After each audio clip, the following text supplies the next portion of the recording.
How's it going, everybody? We are once again at the Capitol, basically. We got a lot of news to talk about, but we're going straight to the source to figure out what's going on. Over this past week, we got a lot of information about January 6th, and I think some of the most interesting and most important revelations, maybe even in our generation when it comes to government malfeasance and politics, is that FBI agents were apparently trying to, or may have actually deleted evidence in a January 6th or multiple January 6th cases. This information comes out apparently implicating that some feds were actually involved in trying to obfuscate their involvement by requesting the removal of their name from evidence. This is freaky stuff. So we're going to talk about that. We got a bunch of other stories that may or may not come up. I saw a viral tweet where on The View, Jane Fonda alludes to murdering people who are pro-life in a rather shocking statement.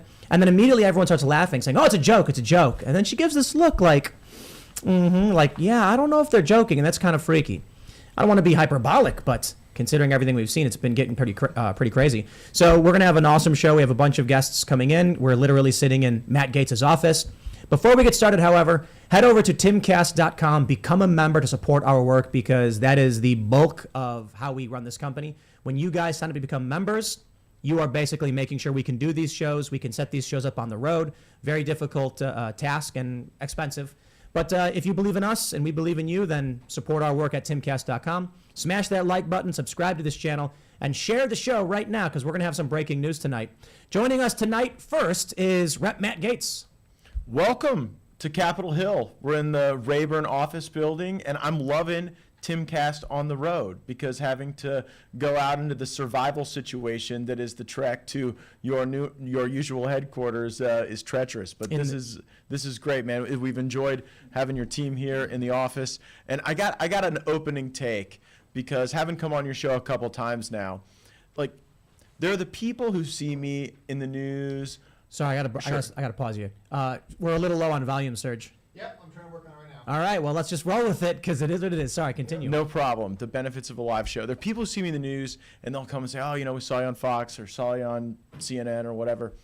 But the people who have come up to me to say they see me on Timcast, it's like we're having a secret handshake.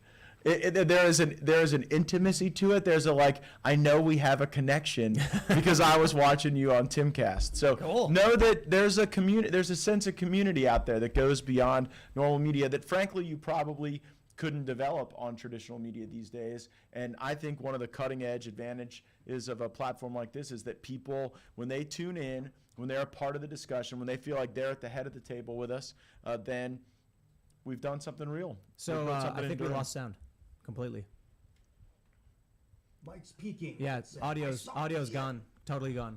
No, it's audio's here. No, it's totally gone, bro. Can you hear me live? What's happening? This is so annoying. So we had we brought a custom soundboard and everything. We got it set up. Everything was working just fine. And then like a half an hour out, for some reason we have no idea why, it just stopped. Oh, they can hear me. We're good? But it's okay, cool. People are saying it's distorted and low. Sounds better than The View. On the actual through this ATEM. Yeah. Well, I can see the mixer picking it up, and there's like nothing there. It's like minus 50 dB. Yeah, but it's. I'm listening to it on YouTube right now. Tell us in the chat. Oh, I like the wide shot. It's pretty bad. No idea. Maybe we should have just used your setup. I got a rig. Yeah. Our custom rig doesn't seem to work. It sounds like the distortion's cranked up like it's an electric guitar. Like. I don't know if it's just the amount of time we spend talking, or if it's like, I don't know, maybe it's just real people make real community. But I like that vibe. It is, and the cross section of people, like we talked last time, white collar, blue collar, no shoes. Yeah, no collar. No collar's just fine. All the above. You're from Florida. Yeah. Oh, I mean the jean shorts and Crocs is basically the Florida man uniform. Before we get too deep into this, let me just introduce myself. I'm Ian Cross, and if you don't know me, now you do. What's happening? And also we have Phil Labonte to my right. How you doing? Phil Labonte, lead singer of All That Remains, anti-communist, counter-revolutionary. And we're going to have Rep. Dan Bishop and I believe Steve Bannon joining us later tonight. That's right. What a all-star panel, man. We got Bishop, we got Bannon. It's going to be great.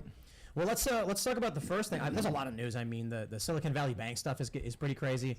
But I think I want to talk to you about what's going on with January 6th, because I think it was a year ago You mentioned federal involvement in, I'll just put it simply, in some capacity. I think you were a bit more direct. But now we have this story where apparently they tried, I think they may have actually literally destroyed evidence. There's communications where they said, I was instructed to destroy 338 pieces of evidence. And in one communication even said, remove the agent's name from this document as present at one of these incidents. That to me sounds like they're trying to destroy, or may have literally destroyed, evidence of their involvement as it pertains to the seditious conspiracy charges.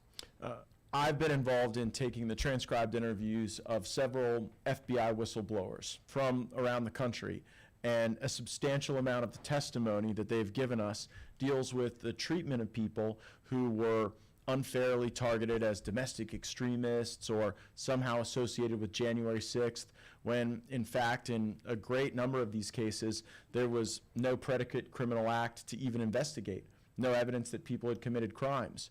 So I normally wouldn't go into evidence in the middle of an ongoing investigation, but something interesting happened. As these FBI whistleblowers came in, the Democrats would release out of context portions of their depots and then would do opposition research on the whistleblowers and blast that out in reports to try to discredit the work before we could even begin it. And since they've done that, we feel like we need to vindicate the stories of these people who've come forward, because think about the deterrent effect. If every time a whistleblower comes forward to share evidence of FBI misconduct, their family gets smeared, their spouse gets fired, they're targeted, their financial situation degrades, they can't get jobs. And so they're trying to discourage the truth from coming out. And that's why recently at CPAC, I called to remove the Democrats from the transcribed interviews. If their involvement in the investigation is going to be to harm the investigation, they shouldn't even be included. And if you look at what happened during the January 6th investigation, it wasn't like anybody who had an opposing view was in the room. The Republicans, they counted, were Adam Kinzinger and Liz Cheney. And so I think that that's an initial step, but it wouldn't surprise me. We saw an FBI lawyer change evidence before a secret court. And that guy had pled guilty to a crime and now has his law license back. Can you believe that? I mean, think about the message that sends. So the FBI patriots who step forward and say, you know what? I'm being asked to do weird and possibly unlawful things to people who you're claiming are some sort of insurrectionists because of January 6th, and we put those folks on no-fly lists, we ruin their lives, and then at the same time, someone who literally admitted to changing evidence to try to implicate someone close to Trump, to get surveillance on the Trump campaign, that guy can practice law in D.C. this week. Do you see Elon Musk just tweeted, effectively saying free Jacob Chansley? They posted the video of him being escorted through the building.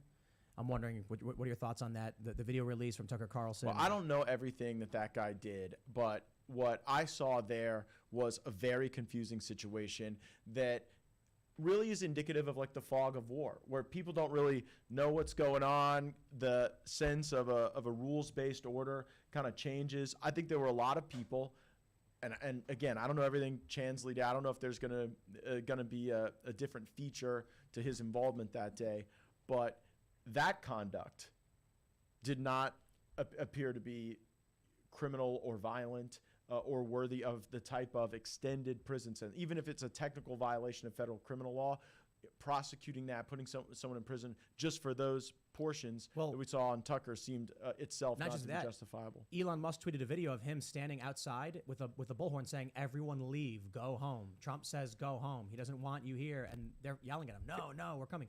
So not only do you have this guy being escorted through the building, it appears, and the cops even try to open the doors for him at one point, bring him to an open door for the Senate chamber. He's actually on video telling people to leave. Well, here's the problem. In his plea deal, he has signed away all his rights of appeal. So he doesn't even have the ability to open the courthouse gates to be able to have a resolution of those questions.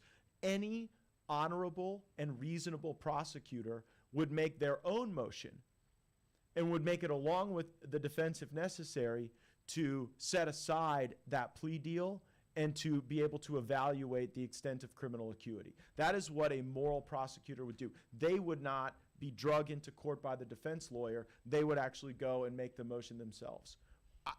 What I have seen come out of the DOJ and the Washington field office of the FBI is that this place is the geography of rot. There is not political capture of the FBI in every corner of this country. It is New York, it is Washington, D.C. principally. Yeah. And that's why what Nancy Pelosi did, authorizing the funding of a new FBI headquarters in the greater Washington area, larger than the Pentagon, is something that should concern you more than rechanging the carpets at the J. Edgar Hoover building. Frankly, I think a lot of these folks deserve to sit at the rat-infested J. Edgar Hoover building as long as necessary, but we certainly shouldn't be building the FBI a Pentagon-sized facility to insource to the most corrupt geography in the world more of the work that actually would be legitimate to protect the American people that a lot of good folks are doing. Where is this building? This is the first I've heard of it. Oh, it's authorized and funded in the big omnibus legislation that Nancy Pelosi, the $1.7 trillion in spending that we talked about last time we were on the show, part of that was this massive facility for the FBI, and it's going to be out in Northern Virginia. But right here within the Northern Virginia, Maryland, D.C. swamp. Did they tell you what it's going to look like? Is it going to be a fortress? What? I don't care if it looks like, the Taj Mahal. I don't want to see that many billets here. I don't. I think that people, we saw Inspector General reports of people in the media taking these FBI agents out for tickets at sporting events, concerts, fancy meals in exchange for information, and that's just a way to smear people. I heard someone talking about the FBI, and they had mentioned that the role of the FBI had gone from, and this was someone at one of the hearings, that the FBI's role had gone from being a law enforcement agency to being an intelligence agency. So that was the post 9/11 thing. That's a very astute observation, because pre 9/11, the job of the FBI was to investigate these crimes that had occurred that had a multi-state feature to them that one jurisdiction couldn't handle, with a higher degree of scale on technology and innovation to be able to solve those crimes and to bring prosecutions. After 9/11, Bush goes to Comey and basically says it's not enough to investigate crimes and bring prosecutions. We have to go and be predictive. We have to go and be an intelligence organization to stop things from happening in the future. And that resulted in a culture shift that a lot of the old timers, the kind of Joe Friday types, resented. Yeah. How do we? So what do you do? So how do you get because the whole culture there is if it's of an intelligence gathering agency, that means that the target is the American people. It's the only target the FBI could have. So then how do you change the culture? I mean, personally, I'm for tearing the whole goddamn thing apart, but what do you do, what do you do to begin the process of trying to change the mindset of the FBI at the top level? Because it's not going to happen if it's, because you're talking about field offices, it's not going to happen just at field offices. It has to be, the people that are working at the J. Edgar Hoover building, So what do you do? I think decentralizing the human resources would have a forcing function of decentralizing some of the power. And frankly, where they have authorities, where they've used them time and again to institute political enforcement, we need to curtail those authorities. The Foreign Intelligence Surveillance Act, 702 authority, has caught a number of Americans in a dragnet that does an end run around our Constitution. And so that is an authority that I think needs to be curtailed. They have a foreign influence task force. Mm-hmm. And what I've observed is that this foreign influence task force operated for the Bidens a lot like they said the plumbers operated for Richard Nixon. They'd go. Remember, they would refer to the plumbers during Watergate. No, who were they? He's old enough to remember.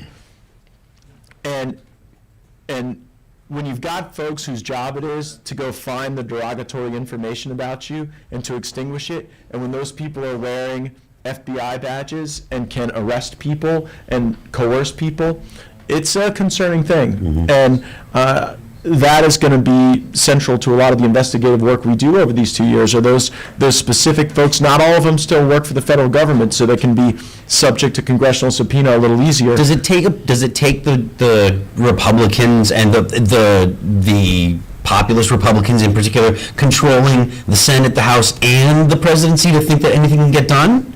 On some things, that's the case. Well, I was particularly thinking about the FBI here. They're telling me to back off the mic. I'm the problem. Back off, bro. Well, that's not the issue. So basically what I happened thought we were was too soft. the soundboard just randomly stopped working. I blame the deep state, honestly. They must have come in and somehow got it. It's usually everything was set up and it was working. We were just sitting waiting, and then around like 7:30, all of a sudden we're watching the soundboard just go off. And so we're like, okay, we have no idea what happened. So then we did this duct tape solution, and it worked. We did a sound check, then we go live, and all of a sudden it just dropped again. And we're like, Gain sounds way too high. but it's not. The gain's not even up. You gotta have The board may be failing in real time. Maybe that's it. Yeah, I have no idea. But whatever. Speaking of failing in real time, Let's just. how do we solve this FBI thing?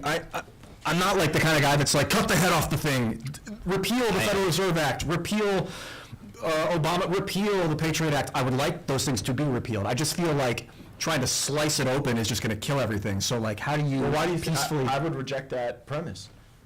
I think that you actually have to slice it open. And I think that you've got to go through the authorized and unauthorized activities programmatically. And you have to observe what is the really important stuff. And there is that. You know, there are cybercrime divisions at the FBI that get people's money back for them when they're the victims of some Chinese phishing attack in their email. And like those people are patriotic Americans. The problem is an increasing amount of this intelligence gathering got weaponized politically. And frankly, you go back to the founding of the FBI, they were pretty political. They were just going after leftists. They were going after Malcolm X and Martin Luther King Jr. and Marcus Garvey. And when Obama was president, they did a terrific job of vertically integrating their HR. And they got a lot of talented activist leftists into the system, into middle management, and now those people are kind of running the place. I think the audio's fixed. Oh, good. Mostly, at least. What? It's a miracle. It's a Capitol Hill miracle. Was it? Way better. So, Stage again. I'm just taking me time. I'm sorry. I want. That's like, how does whatever. how do you define leftists? Well, I think that those who believe in government control as opposed to those who believe in control democratized among the people. That's always what my dad told me about the difference between the right and the left. He said, son, the left believes in the power of government to solve people's problems, and we believe in the power of people to solve their own problems. I think that like at the political compass, there's the left and the right, and then there's the authoritarian and the libertarian. And I feel like the authoritarian, like so up on the political compass, is like I want the government to take care of it. But I could be like a leftist libertarian where I'm like, do whatever you want. Smoke Where are weed those too. people? Well, Those people used to, that's like the Glenn Greenwalds, right? Would you put him? I think so. No, I don't know very well. he's a traditional liberal, where they used to be a center-left that's base. essentially what you're describing, like a classical liberal who believes in open flow of information, But free exchange of ideas. The reason left libertarians are so rare is because the best way to describe a left libertarian is a hippie on a farm. He and his friends are sitting around, and then he comes in one day and he's like, hey guys, I grew some watermelons. Do you want to share them? And they're like, yeah. And they break it and they share it. And they're like, anybody can come and go as they please. We all here and we all work together. And it only really works when you have a group of people who are socially cohesive and morally cohesive. It doesn't scale up at all. So there's no large organizational left libertarianism. It's not possible. The right finds their right libertarianism finds it through capital, through trade. They agree, don't hurt me, I won't hurt you. Everything's going to be voluntary trade. But if you're going to do community-oriented stuff, it has to be through moral agreement, which is almost impossible and only really works when you have like 20 people. So you're not going to see a lot of them. Do you think like libertarianism only functions if the society's cohesive in general? I'll put it this way, and a question for you, Matt. Maybe you agree. I believe that if I'll be as offensive as I can about it for the atheists and the left. I believe that if every single person in this country was a devout Christian, church-going, God-fearing, you would need no laws and no police. You would have them already. And the people would believe in adherence to those laws in the absence of government because they would believe in that which is stronger, more powerful, and above government. And then what happens is, as you get By the way, that essentially was the government Right. in the founding days of American life. James I'm not- Madison I'm not said the same saying- thing. Madison. But I'm not saying literally we should be a Christian theocracy in any way. I try to say that in the most Yeah, you shocking did way say to the that. atheists as possible. If every single person in this country was woke, you also would not need police because you'd have woke activists going around enforcing these things by choice without pay. If Wasn't everyone- a lot of freedom in the Chaz. That's right. Well, some people died. They had freedom to do that apparently, and then no accountability. But when you get a group of people that all agree with the same thing, instantly the moral foundations kick in. The problem is it doesn't scale up. So you end up needing some kind of law enforcement apparatus. Then you need police. Then you need jails. And as you bring in more opposing moral ideologies, you will need more police. As your society grows bigger, you will need more laws. And then I think it eventually just implodes. Well, no, you got this all wrong because the Silicon Valley Bank says that the way to success is a commitment to increasing racial, ethnic, and gender representation. Cool. That worked out really well for them. Yeah, I mean, this is a message from their CEO on their website, and you can actually go download their DEI reports so that you can see how focused and committed they are to DEI investments, and you can go and see all that they're doing to achieve their carbon neutrality by 2025, which is very likely at this point. I would bet on the Silicon Valley Bank achieving total carbon neutrality very soon. So way to Negative go. even. For the record, SVB's in a financial free fall. It's a bank in California that just went under, essentially. I mean, I don't know. Well, if it they is more. declared It is more bankruptcy. than that. It is the financial wing of Silicon Valley. I mean, this is one of a top 20 bank in the country, and over like 96% of all the deposits aren't insured. How familiar are you with the topic? Do you? Yeah, they're not insured. Not there because the deposits are among all of these Silicon Valley firms and individuals and businesses.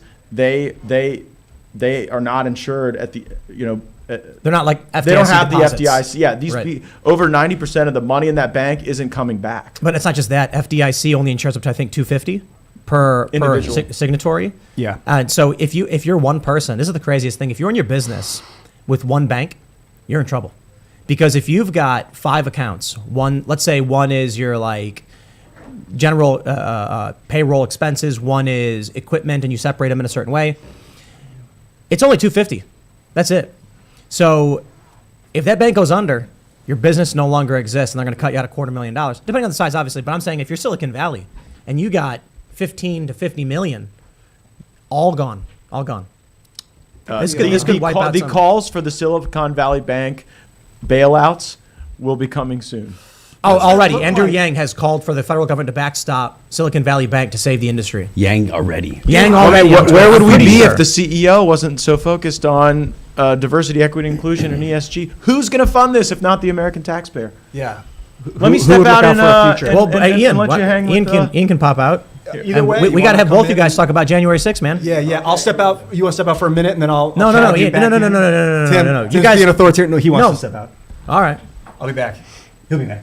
What's up, dude? Yeah, Come hop on in, man. Good to see you. Do you want to introduce yourself for everybody who's listening? Yeah, I'm Dan Bishop. I represent 8th District from North Carolina. in Right on. Congress. So Good to see you. Good to see you, man. we got some news on January 6th, or we want to wait for Matt to come back? I'm good. I think, nobody replaces Matt Gaetz. No, I guess you He's just a did. firebrand. What happened? That's what I was going to say. What'd you guys Only do? Timcast and Firebrand would have kept me in Washington for another night. Oh, yeah, you Oh, guys right left at on, 10 man. a.m. I appreciate it. Yeah, Matt was saying that everybody, the final vote was like 10 a.m. So everybody flew home. Yeah. But he We was had like, some but Dan meetings. was down. He didn't want to leave. We're doing some work. So what'd you guys do today? We've been we went over. Gosh, Matt can describe this so much better than I can. But we went over to this other nondescript building where the congressional offices have space, and we kind of rifled through the January 6th committee documents. I'm gonna step out, Matt. I want you and Matt to talk about this a little bit. Matt can tell us. Matt's back. Come on, Matt. Can you get around behind you? Move got you, over. brother. All right, man. So you've got some secrets, some breaking news? Well, or- well, you here's say, Matt? You here's go the do it, news man. we got for you. Okay, everyone has been appropriately focused on these videos that Tucker Carlson's been releasing from January 6th. But Dan and I got to thinking there was a lot of paper created during this investigation, the subpoenas, the demands for records. It showcases the strategy of how the January 6th committee would go after a target, who was working with them, who did they hire to collaborate on this project. It's about 2 million documents, and I think, as far as I know, Dan and I are the first Republican lawmakers to actually go and spend an extended period of time going through this information. And here's what we can tell you about it. It's not disorganized. I kind of expected on the way out the door, Liz Cheney and Adam Kinzinger might have just opened their binders and thrown everything into a giant bin, shaken it a few times and said, here are your documents. Yeah. And you know what? This'll drive you crazy. Every committee in Congress gets to define what a committee record is and what has to be maintained. So if they wanted to, the January 6th committee could have said, you know what? The committee records are the public transcripts of our hearings, and everything else we're destroying. Wow. And we would have had no paper trail. But interestingly enough, they kept not all, but almost all of the outgoing paperwork product that they had developed. The letters that they'd sent people, the documents they'd requested, the subpoenas they drafted. So all of this outgoing, the way that they would target not just you, but your internet service provider. They'd go to your telecom company, Verizon. And they'd go to your bank. And we saw enormous collaboration between some of these Fortune 100 companies, financial institutions, Alphabet, and the January 6th committee, eager to turn over the private information of individuals. Are these digital files? These were hard paper files that we observed. Now That means you got you're manually turning pages? Oh, absolutely, yeah. Oof. Further 60, about 80 sort of small boxes of stuff, and some of it's public reports that Matt made mention of, but there's some interesting stuff in there. But here's what's missing. What's missing is all the paper that was supposed to come back. You see, all this outgoing was supposed to generate lists of people's emails, texts, and we were able to review some of what came back as a consequence of those results, but there's a huge dearth there. They chose to get rid of some of those records, and some others we're going to chat about. I'd be interested, obviously I have a personal stake, but how they discussed the media, independent media that have been talking about it. For me, it was Raskin, who it's funny because he reps the district right next to where we work out of, and some of our employees are in his district, and he took a clip of me reading a Fox News headline and played it alongside someone calling for kicking in the doors or a red wedding. And it's me being like, Donald Trump says there's going to be a wild night. Well, maybe he's right. I mean, his supporters are pretty angry. And then he makes it seem, as he says, these people were calling for it. I'm curious to see if behind the scenes they were targeting independent commentators, social media personalities. I assume the answer is yes. They are the masters of the smear. Oh yeah. They always get their man that way, and we'll see what there's some interesting. Matt sort of alluded to it. There are interesting pointers in the papers that we saw to finding some other stuff. It could be the mother lode. Well, and another thing I learned going through the January 6th committee's work product is that there is a value at times to a subpoena, even if you aren't seeking information back as a result of that subpoena. An example is how they dealt with social media companies. Imagine being a social media company and getting subpoena and demand saying, show me everything you're doing to get these extreme views off of your platform. Show me everything you're doing to stop the next insurrection. Show me everything you're doing to look at the profile of people who support building the wall and election integrity and the Second Amendment, and let us know that you're actually being good corporate citizens. You see, that's not a subpoena intended to actually get usable information back. Yeah. It's coercive in nature. And they were using those tactics. And the level of detail and vertically integrated subpoena strategy was exquisite. Let me give you an example, Tim. They subpoenaed the catering company for this building that we are in right now for January 5th and January 6th to see, if you had people over on January 5th, how many cupcakes were delivered that night? And what does that say about how many people were in a meeting in your office? So, can you release these documents to the press? Well, we observed them and went through them today with the permission of the House Administration Committee. They are the committee with jurisdiction over the records of the House. and they're working to get this digitized. They have had a very pro-transparency outlook, but our patience is not one of our virtues. It's March, and we need to start getting to this information, analyzing it, seeing how Americans were targeted. Dan and I are very focused on our work on the weaponization subcommittee, and I believe the January 6th committee was a weaponized utilization of the American government against our people, and actually it spawned activity from the Department of Justice that I remain concerned about to this day. I'm just gonna come out and say I think sometimes you guys, maybe because you have to, give a little bit of the benefit of the doubt to some of your Democrat colleagues, because you have to, I'd imagine. I'm under no such constraints, and I think they're evil people. Maybe you wouldn't go as far, but the idea that they had access to this footage that wasn't released, that some of these defendants never got access to it, they tried claiming the defendants did, but they didn't, and it shows a very different picture. The fact that Tucker Carlson, in his report, when he came out and showed the video of Chansley calmly walking through with police trying to open a door for him, the first thing Tucker Carlson did in that report was show the violence and said, we've all seen the violence and the vandalism because we've been showing it nonstop, but here's what you didn't see. What did the Democrats and the media do in unison right away? Said he cherry-picked. He cherry-picked and he lied, and he didn't show the violence because they know their audience will never actually watch a full Tucker segment where he does first and foremost say, yes, there's violence. That's exactly right. I think it's evil because they've done evil. Yeah. There's no question about it. And Well, if we did that, there would be actions to take our law licenses away in North Carolina and Florida. Right. If we went out there to spur criminal prosecutions and purposefully withheld material evidence, certainly if we did it in a court of law. They distorted evidence repeatedly during the course of the January 6th things. I mean, you remember Jim Jordan's tweet where they took it, he had quoted, something that was quoted. They took the quotes off and made it as if it were Jim Jordan's statement. There was nothing wrong with the statement particularly anyway, but it put words in his mouth that didn't exist. They did that stuff over and over That's again. I was thinking of going to Raskin's office after I saw he did this. But, I got to tell you, when he played that clip of me, I had people I know who are urban liberals in Chicago, and it was a red pill moment for them. Because they were like, my parents were watching this, they saw this clip, I saw that, and I immediately was like, that's Tim Pool. They're like he's like a boring fence sitter guy. That's messed up. And it immediately said to them, like, something's not right with this picture. Yeah. So all of a sudden I get these liberals that I know being like, I'm now questioning what happened after I saw that. And I actually wrote an op-ed for Newsweek because Newsweek reached out to me and they were like, we're familiar with your content. This doesn't seem to make sense. So that was a mistake. They smeared too hard.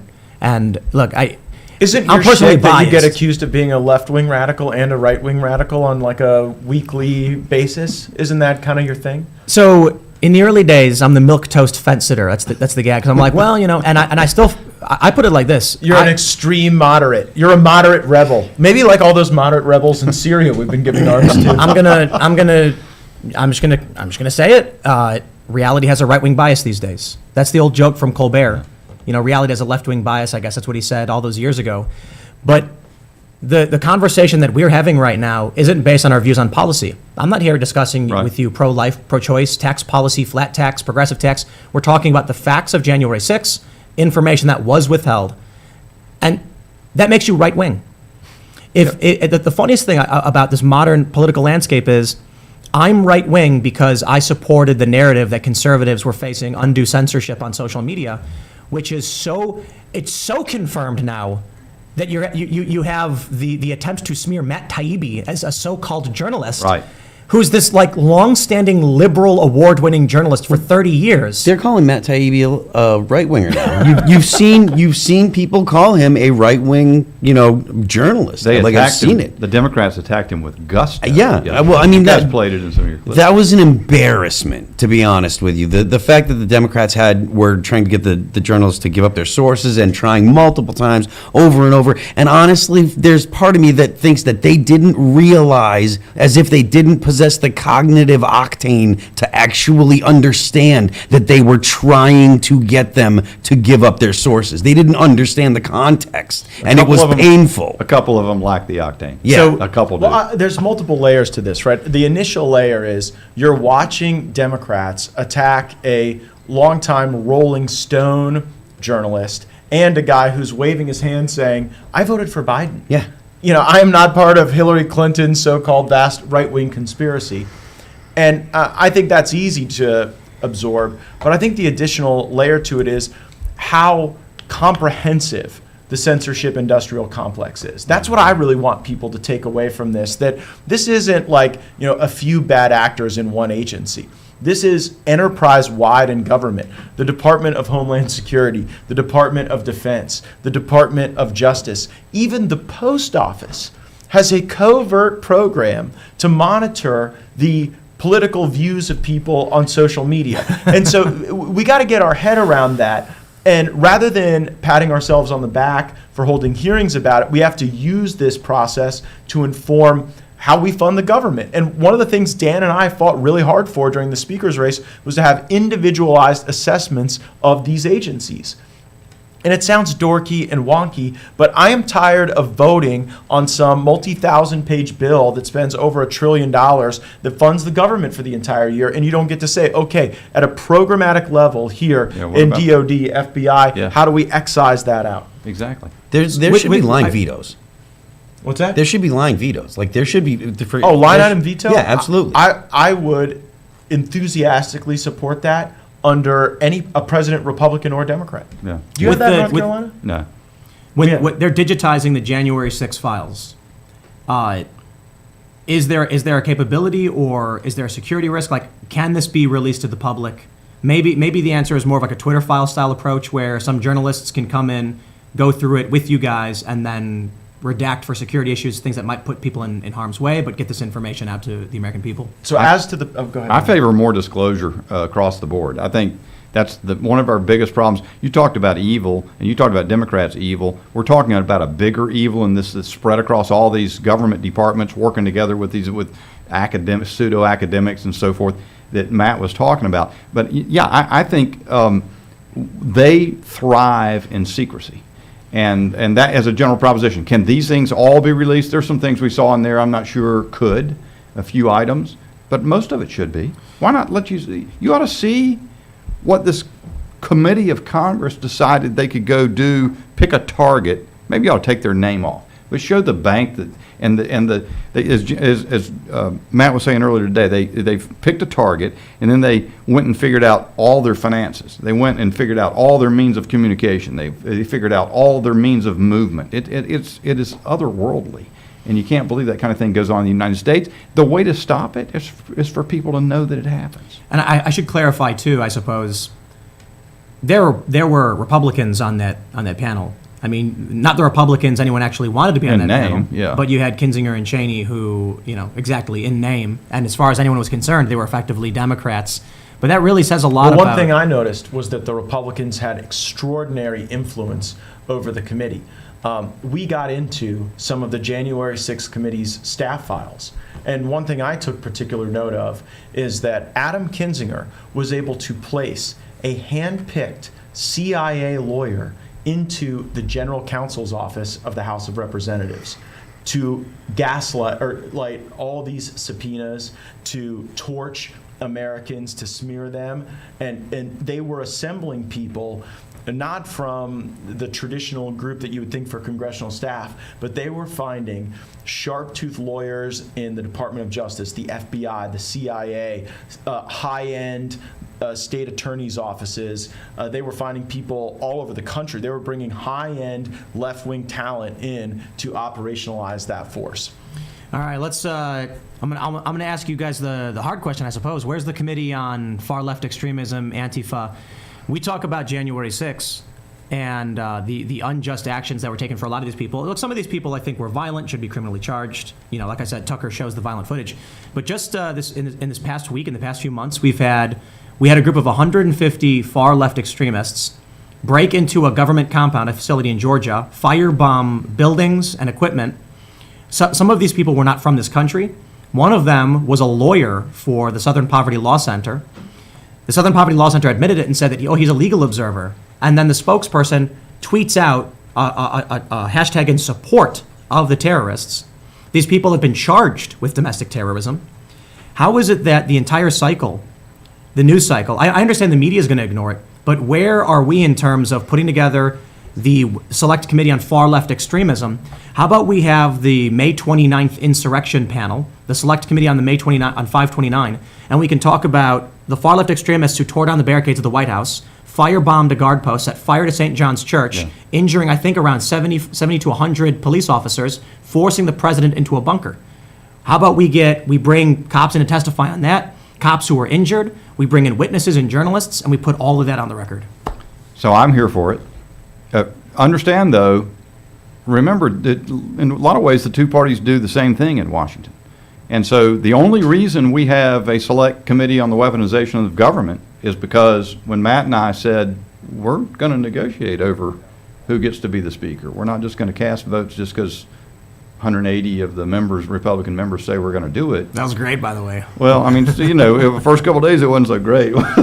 Yeah.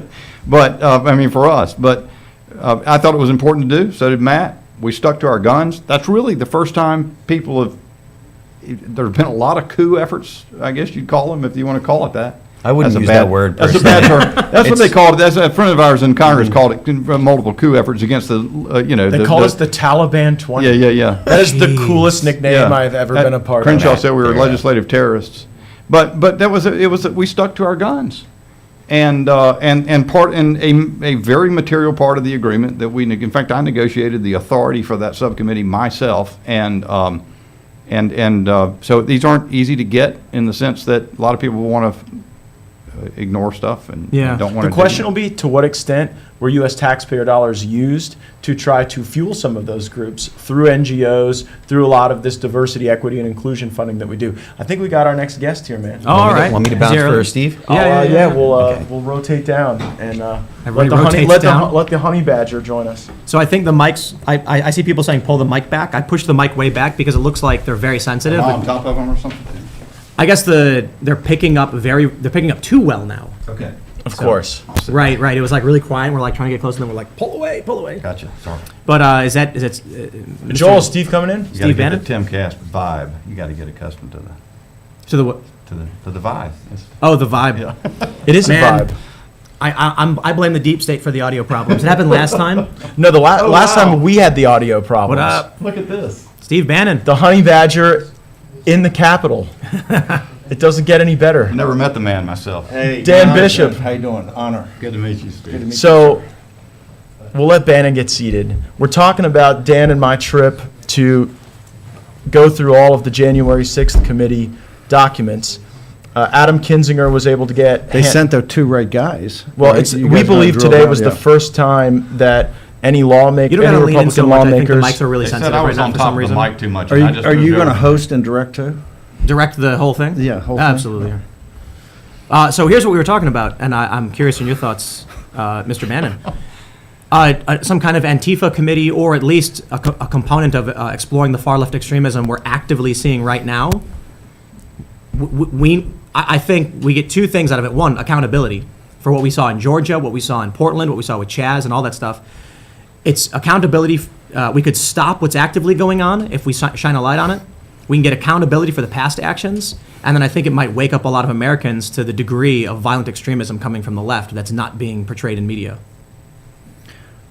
I think that's a great idea. I think what we need is to put all the effort into reconstituting a J6 committee and let them have a ranking member in a minority council and set it all up and go back to the beginning. I think that's one of the biggest things in the country.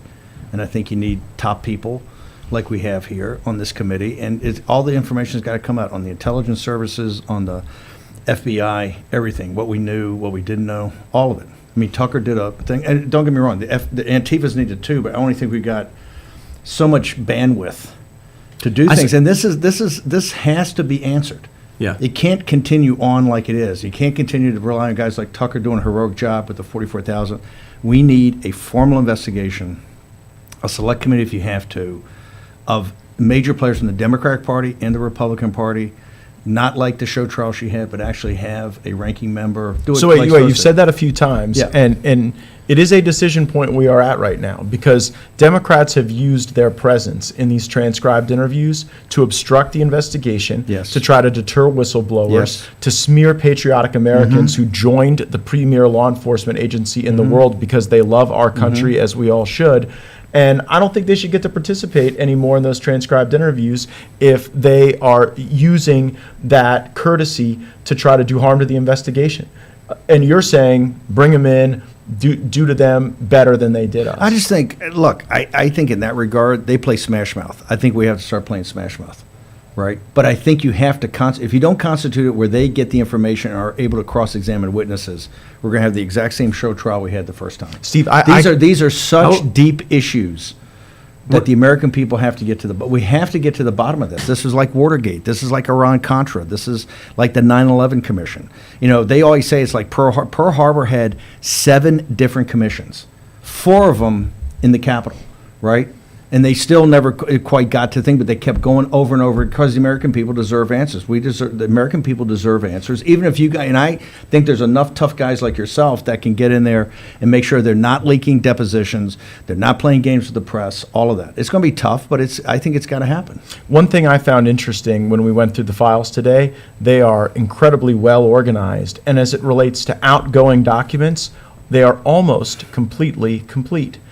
You can go through by name. You can pull I pulled the Charlie Kirk file, and I saw the way that the Turning Point organization was targeted, and is actually still being unfairly targeted. I pulled the Bernie Carrick file and saw the way they went after him.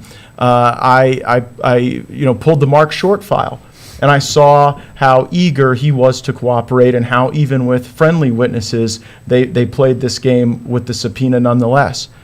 But there was one file with no documents in it that I reviewed, and it was the Steve Bannon file. No documents. There was the Steve Bannon file. They've taken it. It's waiting for me in federal prison for my 4-month sentence, right? The warden will have it. I'm sure justice has that in for a the trial, circumstance where they were so meticulous to have everything indexed Yeah. and included, and in almost every case, you saw a letter, and like clockwork, within 14 days, a subpoena that followed that letter, and nothing on the Bannon file. So it's empty? Total. It is. There's a file. We found the Steve But Bannon there's file. nothing there.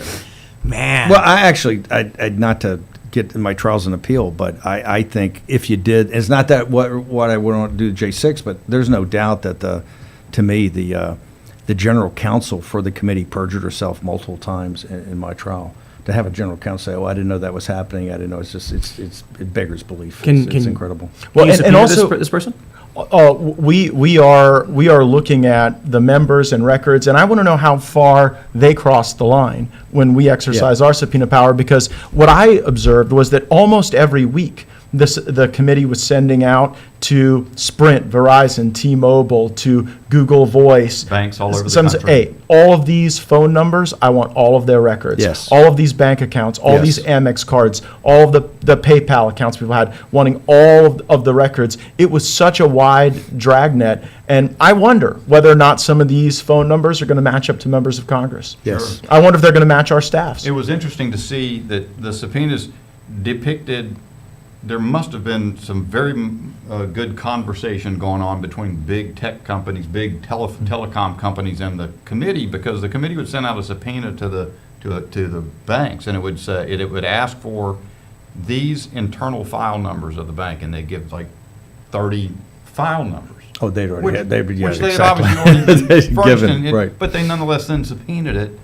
and got it. So, but that kind of relationship is pretty. But that, weird. even of itself, even if you don't reconstitute the committee, which I strongly recommend you guys do, just to put that in front of the American people of how gun-decked this thing was, right? How organized it was with these parties. far as But I'm what concerned- Tim is saying is that we need to pick up these tools and use them to deconstruct what is a dangerous weaponized left. 100%. Well, so for one, I'm fascinated by the fact that we have active Antifa terror, right? I hate to say Antifa; it's far left. It's a plethora of groups or whatever, actively firebombing houses. They flipped a guy's truck over, random guy, flipped this truck over, set it on fire. They shot a cop. This is escalating. A French and a Canadian guy were involved. NGO lawyer was involved. So we have that actively happening. But I do agree. I think, for one, I think the American people aren't being told what's going on because it's being ignored by the press because it's bad for them. They want to side with their audience. And I think we can force them to cover it if we had some kind of, hey, look, we're going to do the same thing. At the same time, I'd love it if you guys subpoenaed Ray Epps. I don't know. That would have to be part of it. I think you have to use the facial recognition and go to the DHS and go. You have to find out how many federal agents were there. Yes. There's obviously federal agents. You have to. I mean, my point is you have to go back to the beginning and find out what people knew. I had Chris Miller, the acting Secretary of Defense at the time. You know, he was on the show. He had a book came out. It's 300 pages long. 20 pages deal with this situation. I think I'm the only guy who read it because he's got explosive stuff. He, as Secretary of Defense, couldn't get anybody organized in FBI or just anything, even have a meeting to plan on security. He just keeps watching TV. So he finally called, and they would meet on Sunday afternoon before the Tuesday. I think January 2nd or 3rd. He has a Zoom call. Now, this is the acting Secretary of Defense. He's got the FBI, DOJ, all of it. And they're sitting there going, yeah, we have intelligence. There's going to be 35,000 people there. And he goes, gosh, Really? they had 1 million in November 12th. They had 75,000 on the 14th. Hey, they says, oh, we've done this. We got intel, 35,000. And he goes, well, you know, can we help? Can we get troops? Can we get National Guard? I can get all the stuff. And he was told, no, the D.C. Metro and Capitol Hill Police can handle up to 1 million protesters, and it's fine, and that'll be fine. And he says, well, how many need? Bowser finally asked for 325 National Guard, which he deployed, to Andrews Air Force Base. Wouldn't even let him in the Pentagon. Didn't want him in the city. Andrews Air Force Base, which is 45 minutes away in traffic. He goes to the White House next day for Trump on another separate meeting, and Trump's sitting there, and it's another. I think they're going to pull the troops out of Korea, right? So he's leaving, and Trump goes, "Hey, are you ready for tomorrow?" And he goes, "Well, I think we are, sir." He says, what are you doing? He says, "Well, we've had this big meeting, and I've got 325 troops that are going to go to Andrews." And Trump goes, "No, you're going to need 10,000. You should call up 10,000." It's in the book right there. He says, Trump said, you're going to need 10,000. You should get them up. And you should pre-station them. He says, well, they don't want it. The mayor doesn't want it. Nancy Pelosi doesn't want it. Nobody wants it. To what degree? And nobody in the country knows that.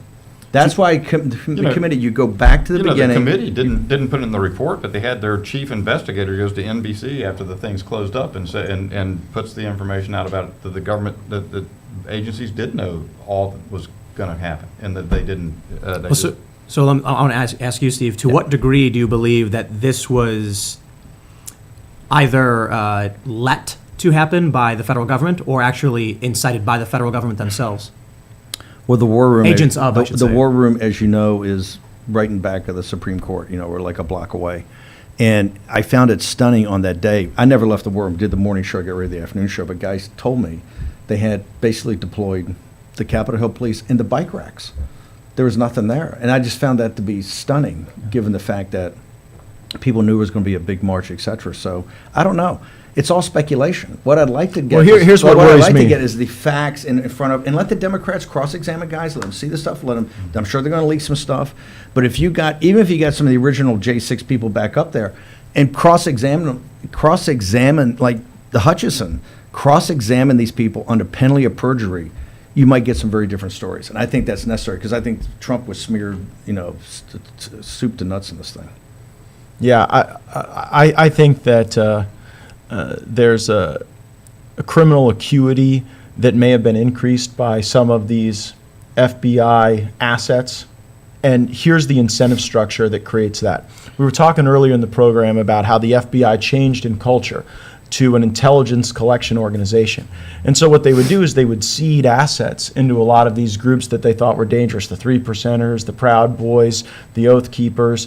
And then the incentive structure for that person informing back to the Yes. FBI is for that group Yes. to seem as significant Yes. as possible. And so, do I believe that Christopher Wray was giving an order to somebody, wearing a federal badge to commit a crime on that day? No, but I think they created an incentive structure where some of their assets, confidential informants, confidential human sources that were baked into these groups tried to facilitate and encourage a higher level of criminal acuity. And by the way, it's not unreasonable to think that because that's what we saw in the Whitmer case. You've covered, exactly, you've covered Michigan better than anybody. And that's exactly what the Whitmer case is. It's a perfect example. And by the way, many people in the Whitmer case at the senior levels were here. It just looks like it was bloody Kansas to the Civil War. It was kind of the preamble, the microcosm of the thing itself, Interesting. right? Like a trial balloon. Hey, I don't know, and the country doesn't know. And the very special agent in charge who ran the Whitmer investigation in Michigan There are no ends up in the there are no Washington coincidences. field office. And if you look at the deposition of Ray Epps and you compare it to, they're trying to guide his testimony. It beggars belief there's not something there, and you need a formal process. All I'm saying is go back to what Congress really does well, to have these big, complicated special committees where you got Watergate, the Pearl Harbor Commission, the 9/11 Commission, the Commission on a 2008 financial crisis, and it's always the same cookie cutter. That's what they had. So one of my appeals, one of the big fights was not just executive privilege, but also about the construction of the committee. And it came down to one word: shall versus will. And we're going to appeal that because the committee was, you try to put up Jordan and Banks, she said no. And then McCarthy made a decision just to let it go, and they never had a ranking member. And most importantly, never had a minority counsel, never saw the evidence, and never got to cross it. Can you imagine what J6 would be like, that show trial they did? Cross-examining these witnesses with a tough prosecutor. You practice law. Would you have ever lost a case if there wasn't an opposing lawyer? I would be undefeated in the practice of law if there was no opposing lawyer. There are always the war stories about losing the unopposed motion to extend time. Right. But no, that really didn't happen very often. A client who represents himself. What is it? A man who represents himself as a fool for a client. Yeah. You're going up against a pro, and you don't know what you're doing. One of the things that makes me a bit more conspiratorial on January 6th, but I won't say into knowing, just, I have questions, is if someone came to me and it was like, let's say I was working for like a shadowy organization and deep intelligence or whatever, and they said, we need to guarantee that Donald Trump wins his re-election. I would say, here's what you do. When the activists show up on May 29th, you let them win. You let them tear the fences down. You let them burn the church down. Then you will have 2 years of nonstop coverage of the far-left terror attack that ransacked and destroyed Washington, D.C., destroyed an iconic church, forced the president into a bunker, and breached the White House. And then January 6th happened. And I'm like, oh, how about that? When the protesters came to D.C. They took your idea. That's what you're saying. It's not so much my idea. They followed that course. That's what it seems like, because after what happened on May 29th, you had, what was it, hundreds of thousands? There's photos of, an aerial photo of D.C. with smoke rising up. They set fire to St. John's Church, a historic church, but Trump stopped it. Trump and Barr stopped it, and it wasn't even the most brutal crackdown I've ever seen in terms of protests in the United States. They put their shields up. I think it and was marched Bill them Barr's out. best moment. But here's the thing. Media attacked them for stopping it. Right? Exactly. They said it was a brutal. Deployed tear gas. Now you brutalized people Trump who were protesting. Retreats to the bunker and says, I was just checking it out, and the media mocks him for it. But imagine what would have happened if the video footage was far leftists ripping down the fences in front of the White House, and the next day, Trump came out and didn't take a picture with a Bible in front of the standing church. He took a picture with police officers and firefighters in front of an iconic historic church that was burnt to the ground by Antifa. That's psyops. That's understanding the game. Trump, I believe is a true believer. I believe the people he brought on, for the most part, not everybody, they're thinking like, hey, we got to stop these extremists. Let's do our job. But then you look at the people who are more nefarious and more evil, and they say, no, let them in. Then you get these videos coming out now of Chansley. The cops are walking with him. They try to open one of the doors, but they don't show us that I don't stuff. buy the theory at all. Bill Barr, and I think Bill Barr did a terrible job. There were no Tiger teams set up in any of those cities, Portland or any of them, to go with special prosecutors that would flood the zone and start indicting people and arresting people. I think the Justice Department was terrible the entire time. I agree. You disagree? No, I was facetiously saying Bill Barr's finest moment was Lafayette Square. Yeah, I'm a Bill Barr critic. I think Bill Barr was mostly a clown. Mostly a clown. They didn't set up any special prosecuting units. They didn't flood the zone to Chicago, to Portland, to Seattle, anything. No, his best agree moment with was that. Lafayette Square. His second best moment was the bagpipes. Everything else was downhill from there. No, I agree with that. And Lafayette We Square, didn't- by the way, after the photo op is when, quite frankly, the coup really started. As Esper says in his book, he went back and talked to Milley because the media got on him. And that's when they made an agreement that they would control Trump. They wouldn't let Trump get out of control. To me, they should have resigned.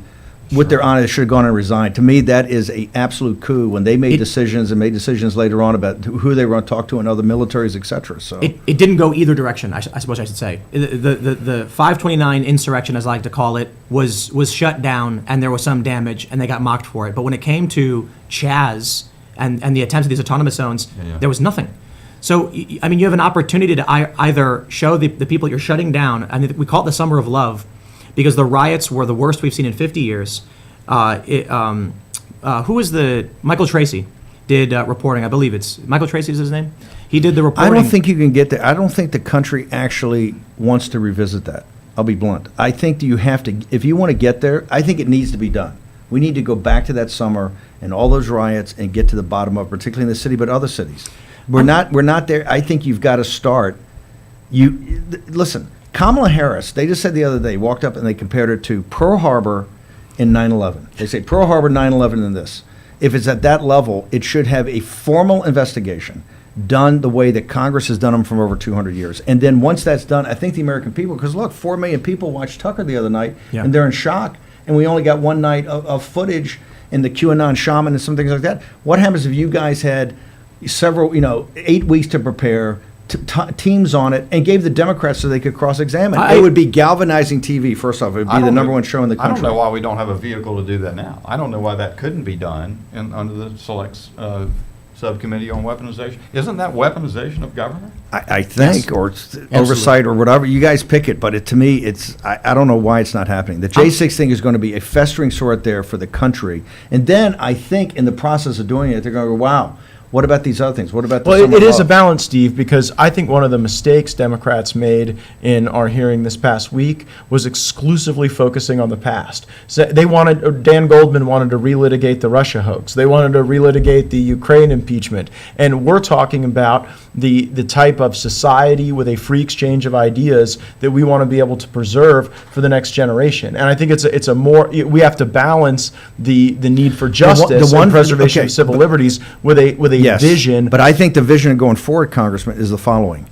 I think people would be absolutely shocked when Congress got to the bottom of what was the intelligence of the intelligence community. Does DHS actually have a domestic intelligence unit, and were there federal assets and officers involved there? That would shock the country. And going forward, we say we're not going to do this anymore. The New York Times already reported it. This is our paper of record, as you like to say on the War Room. Beloved paper of record. Well, my recommendation is until we do that, until you have a formal investigation of J6, because look, Murdoch and these guys shut Tucker down. They shut him down. He's the biggest, most powerful. He didn't show any more footage. No, and the next night, you could tell, you and I talked about it. They clearly put that show together at the last second. I mean, he had the Russell Brand thing from the Tucker today.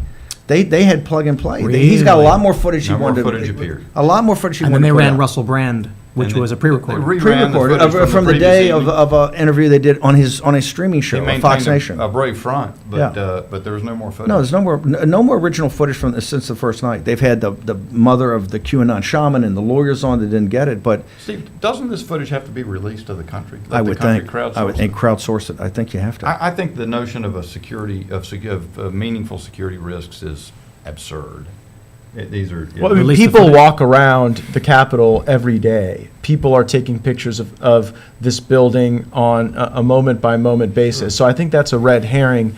And one thing I learned during the Russia hoax is that you've got to get information out. Right. And we have all of these online sleuths that analyze and assemble and aggregate and promote. And it is a fool who believes that holding information in for the perfect titrated release is commanding the day. Actually, we really ought to be judged on the volume of information we get before the American people. We did sit today at the terminals that are set up that have the videos that are all there, and I do not know how Tucker's staff were able to sit down at those 3 terminals and go through. What is it, 40,000 hours? Yeah. And a lot of it you can eliminate.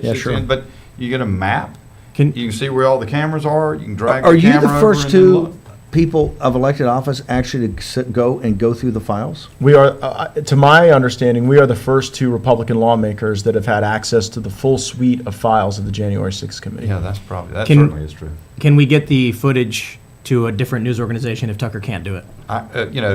That's the speaker's call. Well, McCarthy But I'm for it. told Boyle, I mean, the Breitbart interview, he told Boyle in the first question, I'm going to release it That's my to, understanding. he says, I'm going to release all this. I'm going to release it all. Publicly, so it's like going to be in an archive and we just download He said, it. I'm going to release it to every news organization, essentially. He's not going to hold it tight as soon as, I guess, Tucker's finished with this. And I think, obviously, some decision will be made shortly, right? Yeah. How does But it end this up all going has Tucker? to inform the appropriations process, though. You know, Yes. what Dan and I worry about Yes. sometimes is that we're going to do all this legwork, we're going to expose these facts. We do not have the ability to put handcuffs on anybody. We don't have the ability to charge anyone with a crime. Any referral for criminal prosecution that we send to Merrick Garland is going to end up in the circular Mark filing- Levin told me, filing Mark cabinet. Levin said on the stage of CPAC after your speech, we're not going to defund the FBI, that we're not going to defund Well, the FBI. well, It's a oh. ridiculous idea, and we're not going to do it. We have to curtail the abused authorities, and then we have to drain the blood out of this place. And that is going to mean using a meat cleaver when approaching the FBI budget, not an X-Acto knife. I think that's exactly right. Do you get rid of the FBI? Maybe you don't get rid of the FBI, but can you not look at them and see they've got too much in the way of resources? They're too big. They're too omnipresent. I'm okay with it. Lay out your idea about breaking up the FBI under the authority of the U.S. I Attorney. think another problem I love that's that obvious idea. is I love that that it's, idea. it's all this decision-making. That was the I Mueller love- change, I love- right? I love Dan Bishop's idea. Mueller Put 'em changed it to the into a US centralized Yes. decision-making and intelligence-gathering organization. You need to decentralize it. You need to get rid of the Washington field office. You You need to wanna- get rid of the executive power. You probably need to separate out any intelligence function. Do you into put some the, other you put the entity. field offices under the U.S. Attorney since they're? That was my proposal. Let's let the U.S. attorneys be responsible for their investigators, which are the FBI. Your part of Florida and North Carolina are two of the most conservative parts of the country. What do they have? If you go back to them and talk about dramatically restructuring and taking powers away from the FBI, what would they say? Standing ovations. I've done it. I do that. This is something that's very interesting to me. Coming to Washington, and I haven't been here, I've only been here 4 years almost. People out there, it's amazing. They're very well informed, and they are way ahead of Washington. They are way ahead of On every topic. understanding what needs to be done, and they're not shy about saying that. So when Chip Roy talks about defunding woke and weaponized government in Washington, I think there's a cheering section out there, and it's really big. I was particularly impressed with the hearings with big tech when you had Matt Taibbi being a so-called journalist, and you also had a woman who did not know what Substack or who Mr. Weiss was. And I thought to myself, did they do 5 minutes of Google prep before coming into this hearing? No, Sylvia Garcia is going to send a subpoena to find out exactly how high the Substack is. Not good. Well, I mean, how are we supposed to solve these problems when you've got people who come in clearly in bad faith with no knowledge and claim it's not happening, but I don't know what you're claiming is happening? You know what I mean? The question is, do they look like clowns to the country as much as they do to us? Yeah, I don't think there's any They think doubt. they're bound to. Yeah. They're bound to because they're attacking. I mean, you can look. I'm an older guy and so forth. Matt Taibbi and Michael Schellenberger. Everybody who's watching things, they know these guys are real guys. Taibbi and Andrew went at it every day, right? That shows you how far the country's come, right? With Taibbi now being basically a witness for honesty and truth, and this thing's gotten out of control. To me, that was a huge moment. Of course, the mainstream media didn't want to touch it because he's a renowned guy, a guy with real credentials. I feel like the way I describe it is this country is suffering from hypoxia. One hemisphere of this country's brain has been starved of oxygen. And when you are suffering from hypoxia, you cannot save yourself because you don't know. So they do these tests where they'll reduce the oxygen level in a hyperbaric chamber or something, ask you math questions. The people think they're answering right. When they turn the oxygen back up, they look at scribbles and chicken scratches, and they're like, I thought I put the right answer down, they put the wrong numbers. How are we supposed to solve a problem when, you ask if people are see these people as clowns same way we do? I don't think they do. I think they may be completely demoralized. No, you're too generous. Too generous. Hypoxia isn't typically something that you do to yourself. I sometimes wonder with these folks, which stage of the ritualistic self-mutilation exercise are we in at this point?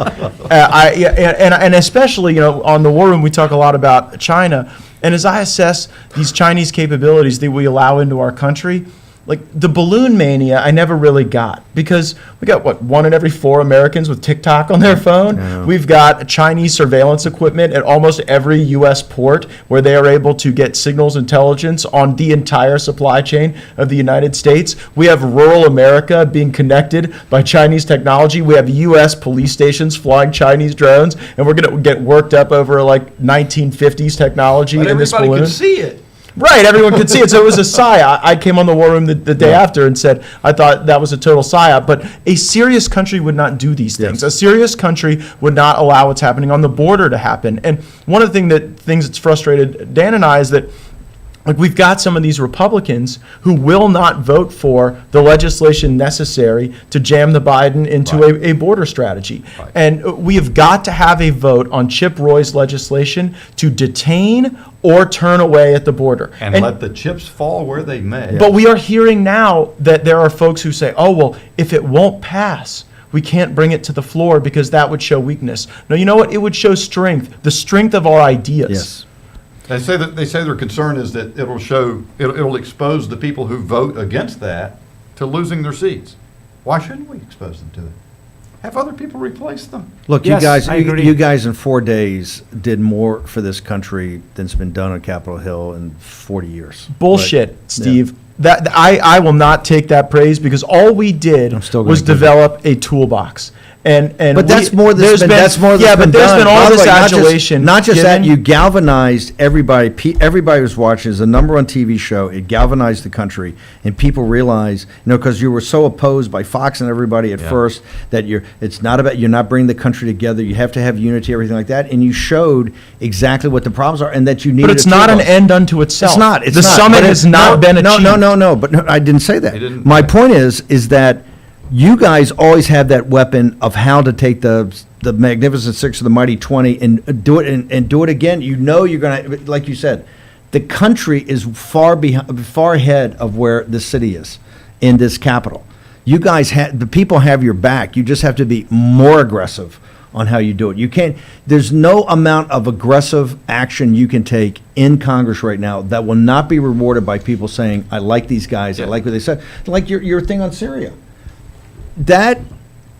When you stood up, and it was the interventionist Republicans that looked idiotic, because nobody actually heard a compelling case how, one, Congress has to get this power back, and number two, this is absurd of what we're doing. The neocon, this whole neocon, trying to police the world. That was a powerful moment. You guys just need more and more and more. I wouldn't pull punches. You give McCarthy these guys some time, but then you got to start. And I think you're going to have more people up there realizing, hey, I got to be part of this team because we're not aggressive enough. I want to give a white pill, I guess, for all those who may be discouraged. I kind of feel like the position I've been in for a long time, like as you're describing it, no more world police. I believe in securing our borders, bringing jobs back, bolstering the American Same. people, all that stuff. And I felt when I was younger that it didn't exist at all. It was the establishment neocons and it was the corporate neolibs. Now it feels like, as much as sometimes it feels like we're losing in some respect, this is actually the most I've ever seen in terms of real opposition to the machine, especially in The Congress. system, the neoliberal neocon world order we've had since World War II is collapsing before our eyes, right? You can see that Makes me smile. Chaos is going to, something's got to come out of this, and it's going to be a not pleasant transition. But from Silicon Valley Bank, right, to what's happening in Syria, you've got the neoliberal part of capitalism that is collapsing. You've got this situation in Ukraine, and now you've got the CCP just cut a deal with Iran and our great ally Saudi Arabia to basically take take Chinese currency, yuan, instead of petrodollars. The neoliberal neocon world structure is collapsing before our eyes, okay? And you never know where the next shock is going to come from. Silicon Valley Bank, Kramer was touting the stock, right, a couple of weeks ago.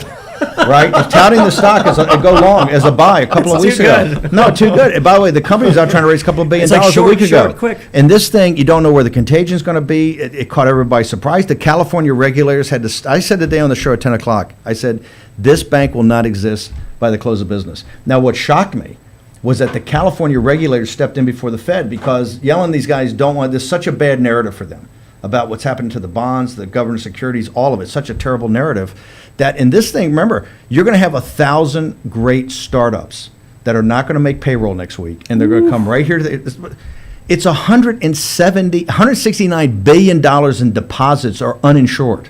Wow. They're going to come right to the Capitol next week, and they're going to ask, flying over East Palestine, Ohio, which never got a ballot, and they're coming right here and say, guys, innovation. The guy said we're going to fall behind China by a decade in innovation because the best startup companies we have all bank here. They're not going to make payroll. It's going to collapse. You think it's 72 hours ago, nothing. We didn't know anything about this. My point Yeah. is that's the neoliberal neocon order Yeah. is collapsing in front of you. So become a member at timcast.com so that we can make payroll because I'm only half kidding actually. Whenever this stuff hits, I mean, we see it. And we often see it first because Yes. what happens is when COVID first hit, all of these small businesses, the way ads work on YouTube, small mom and pop restaurant buys a couple $100 in ads for the month that target their local area. People will see it on Facebook or Instagram or something. But that all adds up.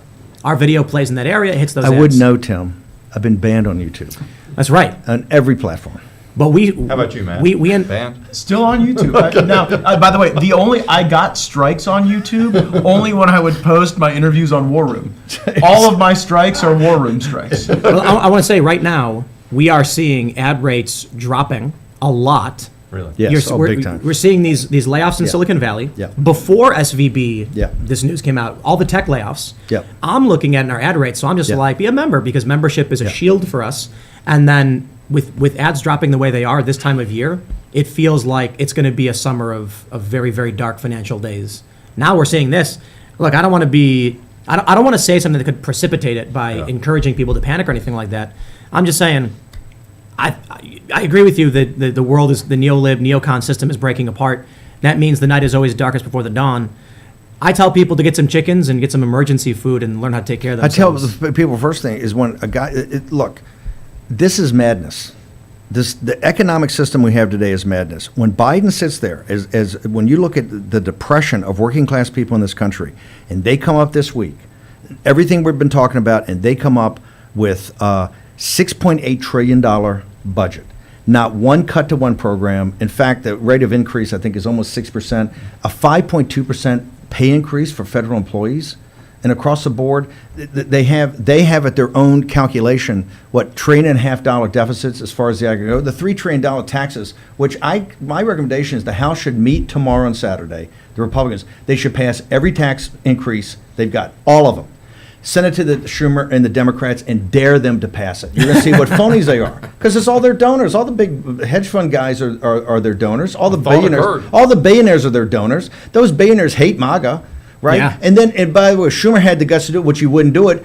Biden would veto it because it's all his sponsors. Bannon's all in on I the agree. foreign wealth tax. I- They're all in on it. I'm not actually for with I'm for Bannon. repatriation. No, I'm for more than the wealth tax.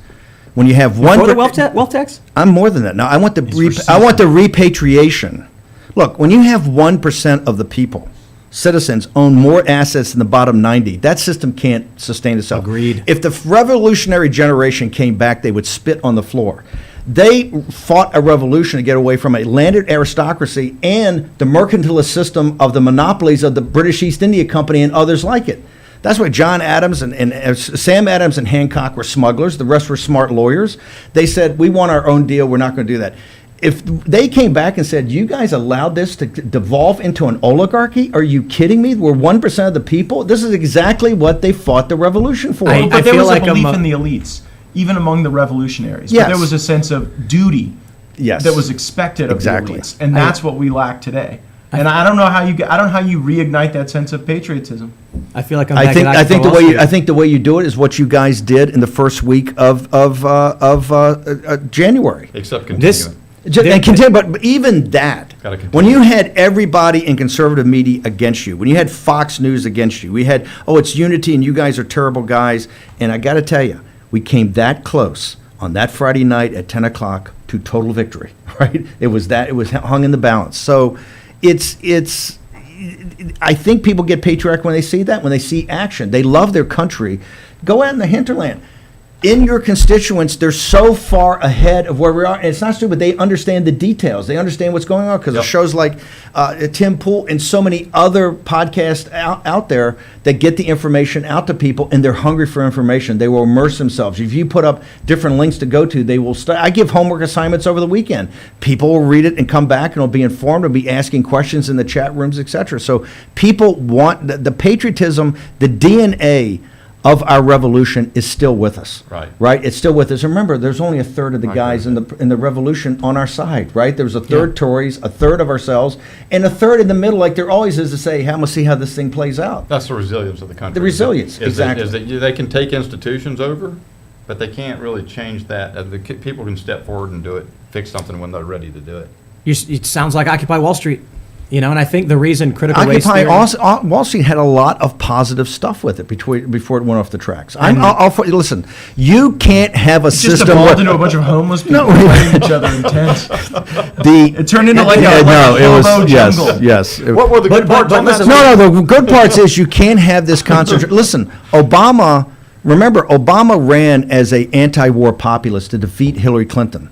Right? Something Bernie Sanders didn't do in 2 shots on goal, okay? He ran as an anti-war populist. When he came in, he inherited this financial collapse and, quite frankly, did the neoliberal way to just flood the zone, take the Federal Reserve's balance sheet, put $4 trillion on it, flood the zone to boost up assets, real estate and stocks and bonds, go to negative interest rates, so the little guy gets screwed. They debated it. The minutes of the governors of the Federal Reserve, Dick Fisher down in Dallas, he walked through how you are doing this bailout on the backs of working class and middle class people who have no chance for capital formation. Their savings accounts, their checkings accounts, their money market accounts are going to have nothing. In 10 years from now, they're literally going to have nothing except what they work for, which we're taxing at essentially a 40% rate. They're going to have nothing. How long till we vote on the Silicon Valley Bank bailout? Well, you think it'll be next week, or do you think it'll be 2 weeks? I got to tell you something. I'm not so sure that they can do something like that. I mean, they got, it's like you said.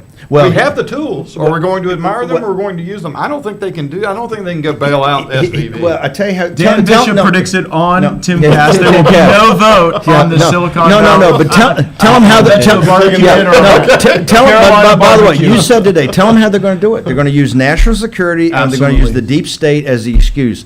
That Gaetz nailed it today early in our show. They're going to say that this is the centerpiece of all these companies that are high-tech companies in Silicon Valley, all these companies that let us compete with the Chinese, and if you don't let them make payroll next week, okay, it's going to collapse, and we're going to be a decade behind the CCP, and they're going to make it a national. So what's the coalition of votes there? The Silicon Valley Democrats, led by Ro Khanna, the neoconservatives, led by the traditional voices of that movement in the House Republican caucus, and then the appropriators, because they always, spending money is not typically something that's an affront to someone on the appropriations committee. That's the coalition I see. That looks like 400. That looks like 400 votes. Right? A lot more votes than I got on my resolution to pull out of Syria. I don't see that coalition coming together. I don't see Ro Khanna, as much as he talks about economic patriotism, putting that coalition together to have a bailout of East Palestine, Ohio. See, you guys are going to replay 2008 and 2009, where Louis Gohmert, you had a decision. Do we step in and have intervention and try to save this corrupt system by infusing it with taxpayer cash to bail out the elites, or do we let the contagion spread and let the devil catch the hindmost? And the problem is when you're looking into the abyss, it's a very tough call for you guys to make, because they're going to sit there and go, right now we're looking into an open pit. You have no idea how deep this could go, how the American financial system could collapse, how the international financial system could collapse. So you better vote to bail it out with taxpayer cash. So you're going to take it from people making $45,000 a year to bail out the wealthiest people on earth, and they're going to put a gun to your head. And you're going to say, okay, you're going to if you vote no and let capitalism take its path, this contagion will spread. They're already talking about. Is it a contagion or chemotherapy? That's what I'm trying to figure out. That's what yes. Are you saying let SVB fail? I think you have to, by the way, until you get a bailout of East Palestine, Ohio. Screw. Look, Those people are the guys that mock and ridicule MAGA every day of the week. This is the elite. That is it's an elite bank. I think most elite bank in the country. It only has a certain clientele of only the best of these high tech companies. It's all the venture capitalists. Politically, they all hate us. And they mock and ridicule the central part of this country. They're the coastal elites. Let their venture capital they got plenty of cash, plenty of capital. Let them go bail themselves out. Yeah. Physician, heal thyself. Do not come to us. When you have not, you sit there and you mock and ridicule East Palestine. You have some bogus a hearing where nothing gets settled, nothing gets sorted. Until East Palestine gets a bailout, there shouldn't be one frickin' penny given to anything in Silicon Valley. I agree.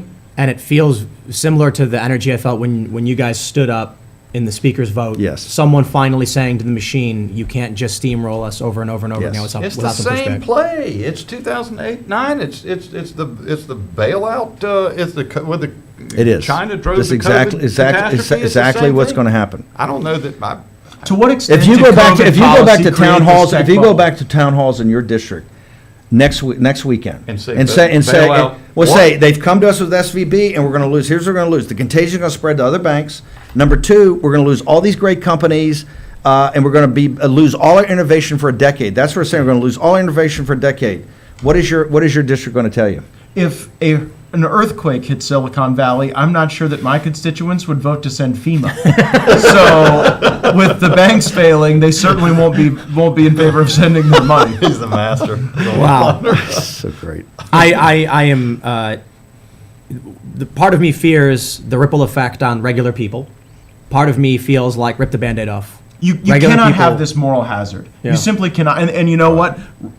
Bannon told you moments ago, regular people are going to get pinched in this fourth turning that we are in. We have to come out of it resilient and strong as a country, and there will be some good people who I think will pay the price. But we cannot allow this moral hazard to exist where these companies can go focus on their DEI and their ESG, and they can induct the new era of cancel culture through the financial system. It's going to be and then expect it's going to be very they're gonna bail interesting to them be a out. fly on the wall at your conference. Because they're going to come and make a presentation to the conference, Dan, and what's the they're going to argument show, they- and they're going to I wanna know show, they're going to show the Bishop's contagion perspective. spreading, and they're going to sit there and go, guys, I know you're not going to like it, but we got to saddle up, and we don't. Everybody's got to vote for it because you don't, you're going to make everybody else look bad. This is what this is the pressure you're going to get. I think Andrew Yang called for it, didn't he? I'm pretty sure he tweeted the federal government should backstop SVB. Let me see if I can. Bill Ackman already did. Bill I think it'll be a Ackman, the hedge national fund guy, security Bill issue. Ackman already said, if there's not a deal with another bank over the weekend, we have to begin the process of a federal bailout immediately. Now, Yeah, that's Ackman. Andrew Yang's tweeted, in the absence of some kind of action, you'll see thousands of mass layoffs and defunct companies, a wiped out generation of startups, huge problems in California, in particular, and spreading financial contagion that will infect a host of regional banks at a minimum. That's Get, Andrew get- Yang's get ready startup Monday. Get bubble. ready Guess Monday what? because that's going to be everything on Now, hold TV, and they're going to be calling you guys back to say. But there was okay, a startup bubble because of the COVID policies. I don't think people connect that. There was this belief that because of COVID, we were all going to live in our pods, Right. eat the bugs, and have DoorDash deliver read our that. food. Read it again from the top. That's exactly. This is Yang Yang summarizes it says, perfectly. in the absence of some kind of action, you'll see thousands of mass layoffs and defunct companies, a wiped out generation of startups, huge problems in California in particular, and a spreading financial contagion that will infect a host of regional banks at minimum. I'd just like to add, he says that, and I'm sort of feeling worried until he says huge problems in California in particular, and I'm like, well, I'm not sure I care all that much. I was going to say, I'm just not. I don't know how I go home got and tell all my the- folks in he's- Union County, North Carolina, we got to save California. Yeah, Silicon seriously. Valley. Yeah, Silicon. No, a generation. Not even the Central Valley. A generation of tech companies, contagion spread. It's all the narrative. Those are the building blocks of the narrative, and they're going to work it all weekend. The Sunday shows are going to all be about this. It's not going to be about the financial policies of Joe Biden and Powell and these radicals and incompetence that cause the collapse of Silicon Valley Bank, because that's what caused it. There'll be nothing about that. It'll all be about how we have to step in and bail this thing out. Just go to your constituents and say, please think of the people in the Bay Area and how much of your support they need. There's two Starbucks across the street from each other. What if one of them goes under? They need My your people are help. going to be saying, Make this a- is what we've been waiting for. That's right. Yeah. Some Let guy's gonna be like, Starbucks unionize first, and then we'll talk about it. yeah. That's the interesting thing, man. I got really triggered once because I saw a meme that accused you of being a white supremacist, Steve, and I see all these Occupy people insulting you, and it's this picture of you, and they're just like, it's a meme where they claim that you think you're the master race, and I'm like, have they listened to a single word Steve Bannon has ever said? Because you're the guy who would be up on top of the stage, everything you just said. Yeah. Bullhorning to all of these people, Big this time. is it, and they'd be cheering for you. Yeah. But the media introduces critical race theory, Yeah. gender ideology, lies Yeah. about you, Yeah. and it splits up the people who should be Yeah. agreeing This is with about you. money. This is the collapse of the neoliberal order is a chance. I do Royce White's show later. The collapse of the neoliberal order, which is predicated upon the slave labor of China, the Lao Beijing, gives us an opportunity to throw off the chains of working class people everywhere, right? Regardless of race or gender or religion.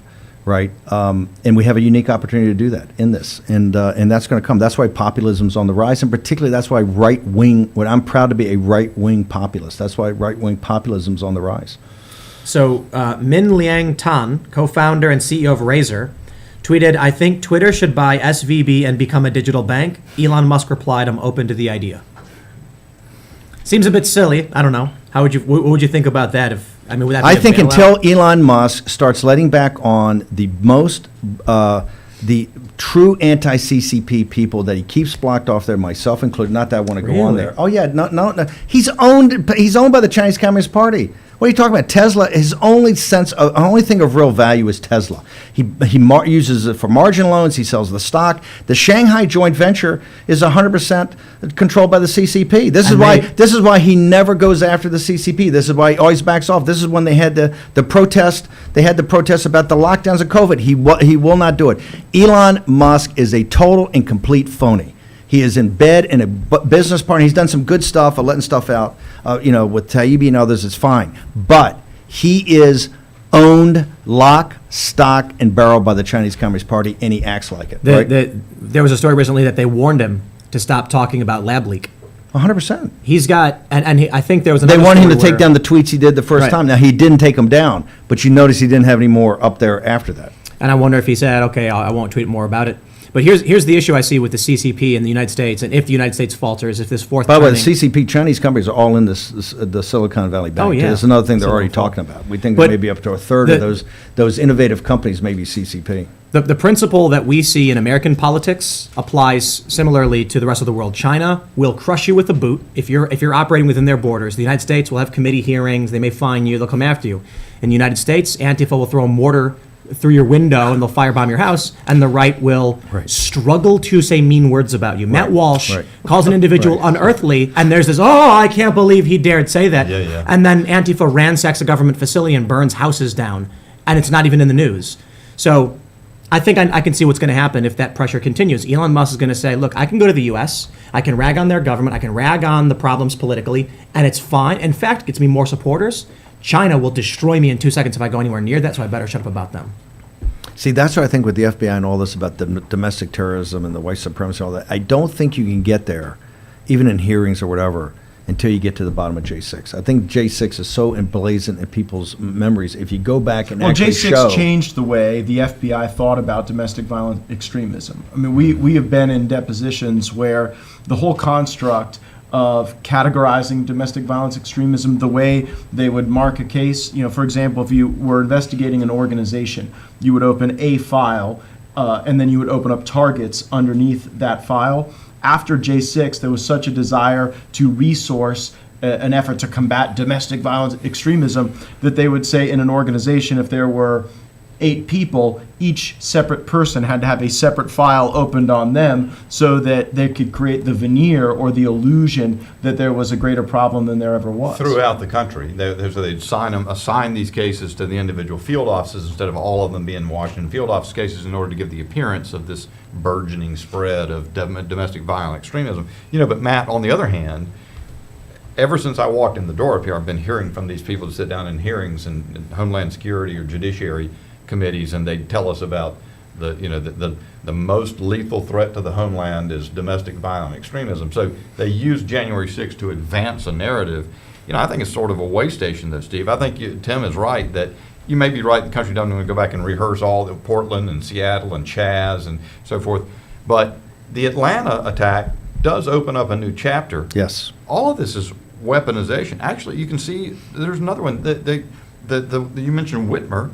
One of the FBI handlers with the Whitmer informant, main guy there, was trying to also run a separate scam with respect to Ralph Northam. And there's that line that he uses, the FBI handler to the confidential human source, who is about to reach out to somebody who's trying to draw into one of these FBI plots, and he says, and the informant asks for guidance, and he says the plot is specifically to kill the governor.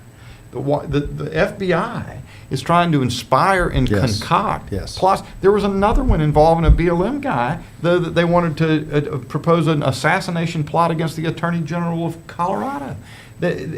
What is up? Well, let's pause there because it's a tactical decision we have to make.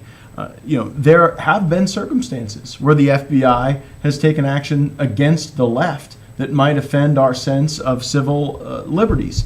And Dan and I believe that our committee work will be more successful if you get the few civil libertarians that still might exist as an endangered species on the left interested in some of the work we're doing. I agree with you 100%. I think you ought to do the investigations. They try to do this left-wing groups. You got to expose that because ultimately it can be turned against anybody. It's the apparatus that's the problem, right? So I think if you can garner support from the few remaining true civil libertarians are up there, you definitely ought to do that. And you ought to look at what the abuses they did to left-wing groups. I'm sure they're out there. They are. Right? Well, on FISA, for example, Zoe Lofgren of California is an ally to try to curtail the authorities that have been abused. How do we put together ideas, legislation that can draw those people into a reform movement? Yeah. I feel like you've mostly won the civil libertarians. I find myself sitting down with conservatives all the time who have staunchly conservative views that I mostly don't share, but we never even talk about that because the issue is typically the weaponization of government, the failure of our or capture of our institutions. So you end up with this, I call it sometimes the freedom faction, I guess, because I'm like, saying the right doesn't make sense because there are people who are actually somewhat socialist leaning. I mean, Joe Rogan, for instance, talks about UBI and other socialist policies. He's very left. Said he would have voted for Bernie. If Bernie had been in the general. And then on all these issues, though, he's now like, well, I'd rather vote for Trump than Biden. Like, okay, well, how do you get a left-wing guy who likes Bernie to say I'd rather vote for Trump? It's because the issue is facts. If you can sit down with someone who says they're pro-life and want a flat tax or something, and then I say, okay, well, we can talk about that, I guess. But then they're like, oh, and here's a book of facts of what really happened. And then I'm like, those are all true. I agree with you on that. Then you got another faction of people that either don't know, don't care, or believe lies. I think a lot of people who follow this show, for instance, we've done a few polls, some informal, some more formal, and it's like 40% moderates. They don't consider themselves conservatives or Republican. They consider themselves like, I used to be liberal, I guess. Now I don't know what's going on. So I do feel like that coalition is here. The question is it that people are too scared to get active and speak out because institutional capture Well, how many people, look, you used to have a wide swath of the center-left Democrats were civil libertarians. That's an endangered species now. You only have a very small handful that will go against the narrative because they're like Stalinists on the left now. Exactly. An interesting case study is former Congressman, current Colorado Governor Jared Polis. Jared Polis and Justin Amash were in a Liberty Caucus together where they would fight against government surveillance, where they would fight against endless wars. And then Jared Polis goes and gets a little power in the executive branch in Colorado and turns into a big government command and control, pro-lockdown Marxist. Left-wing fascist. Yeah, and it's crazy to see that evolution just with the introduction of a little bit of power with some of these folks. I want to try and read some super chats. I can't read them all because of the way we have it set up, but there are some that I think are interesting. I'll try and read as many as I can. This one's actually interesting. Christopher Macy says, I worked for Silicon Valley Bank. Left over a year ago. They were violating equal employment opportunity laws consistently. It was so woke I had to leave. Tim, I sent an email on what I'm doing to change culture and feed my community and others. Appreciate it. So the one thing I think could be one approach is we saw Youngkin do that town hall on CNN where he mentioned when it came to critical race theory in schools, Yeah. it's because these lessons actually violate the Civil Rights Act. They promote discrimination. I'm wondering if there's an approach going along with what Mary Rose, I'm sorry, not Mary Rose, this was... Critical race theory is Christopher Macy. explicitly a critique of the civil rights movement. Right. Is there an approach in terms of institutional capture that is, hey, this wokeness and gender ideology is actually in violation of the law, and we can find a way to stop it? A number of folks have suggested and I think there's some lawsuits to that effect that are rolling around out there. I think The problem is you're going to have a difficult time defining a suspect class if you're making it some sort of equal protection claim. Well, I mean, it's hard to say, you take the Title VII of employment non-discrimination. It's hard to say that you're going to put people in a room and tell them that white people are inherently bad and make that not a violation of Title VII, which says you can't discriminate or have a hostile work environment based on race. I mean, it's the epitome of a hostile work environment. So I don't think there's a difficulty defining a suspect class there. I think that statute is pretty straightforward. It's amazing. I think the same thing is true in Title IX, the education title and so forth. Paul Engelbrecht says we need olive branches passed between the Tea Party and Occupy Wall Street activists. They were fighting for the same thing with different views of who and how to fight. I actually disagree. I think in the early days of Occupy, it was identical to everything that Steve was just saying. And the issue was a wokeness started to creep in from trust fund kids who lived in Brooklyn and didn't actually stay at the park. Libertarians and conservatives started to leave because they were like, what is this? I don't want to be involved in this. But the general message for the most part was populist. They were upset about the bank I agree with bailouts. him, though. That's why I think the olive branch, I think there's many things that the left-wing populists and the right-wing populists can agree on, particularly about economics. You're completely right. And foreign But policy. Definitely foreign policy. The neoliberal, neocon order is collapsing. We got to come up with a alternative. I have a friend who we're actually currently working with who I met during Occupy Wall Street. He's still very much like an anti-Federal Reserve guy. He's like, we got to audit the Fed. We got to get to the bottom of how they use finance to manipulate and control the people and destroy lives and pressure the society.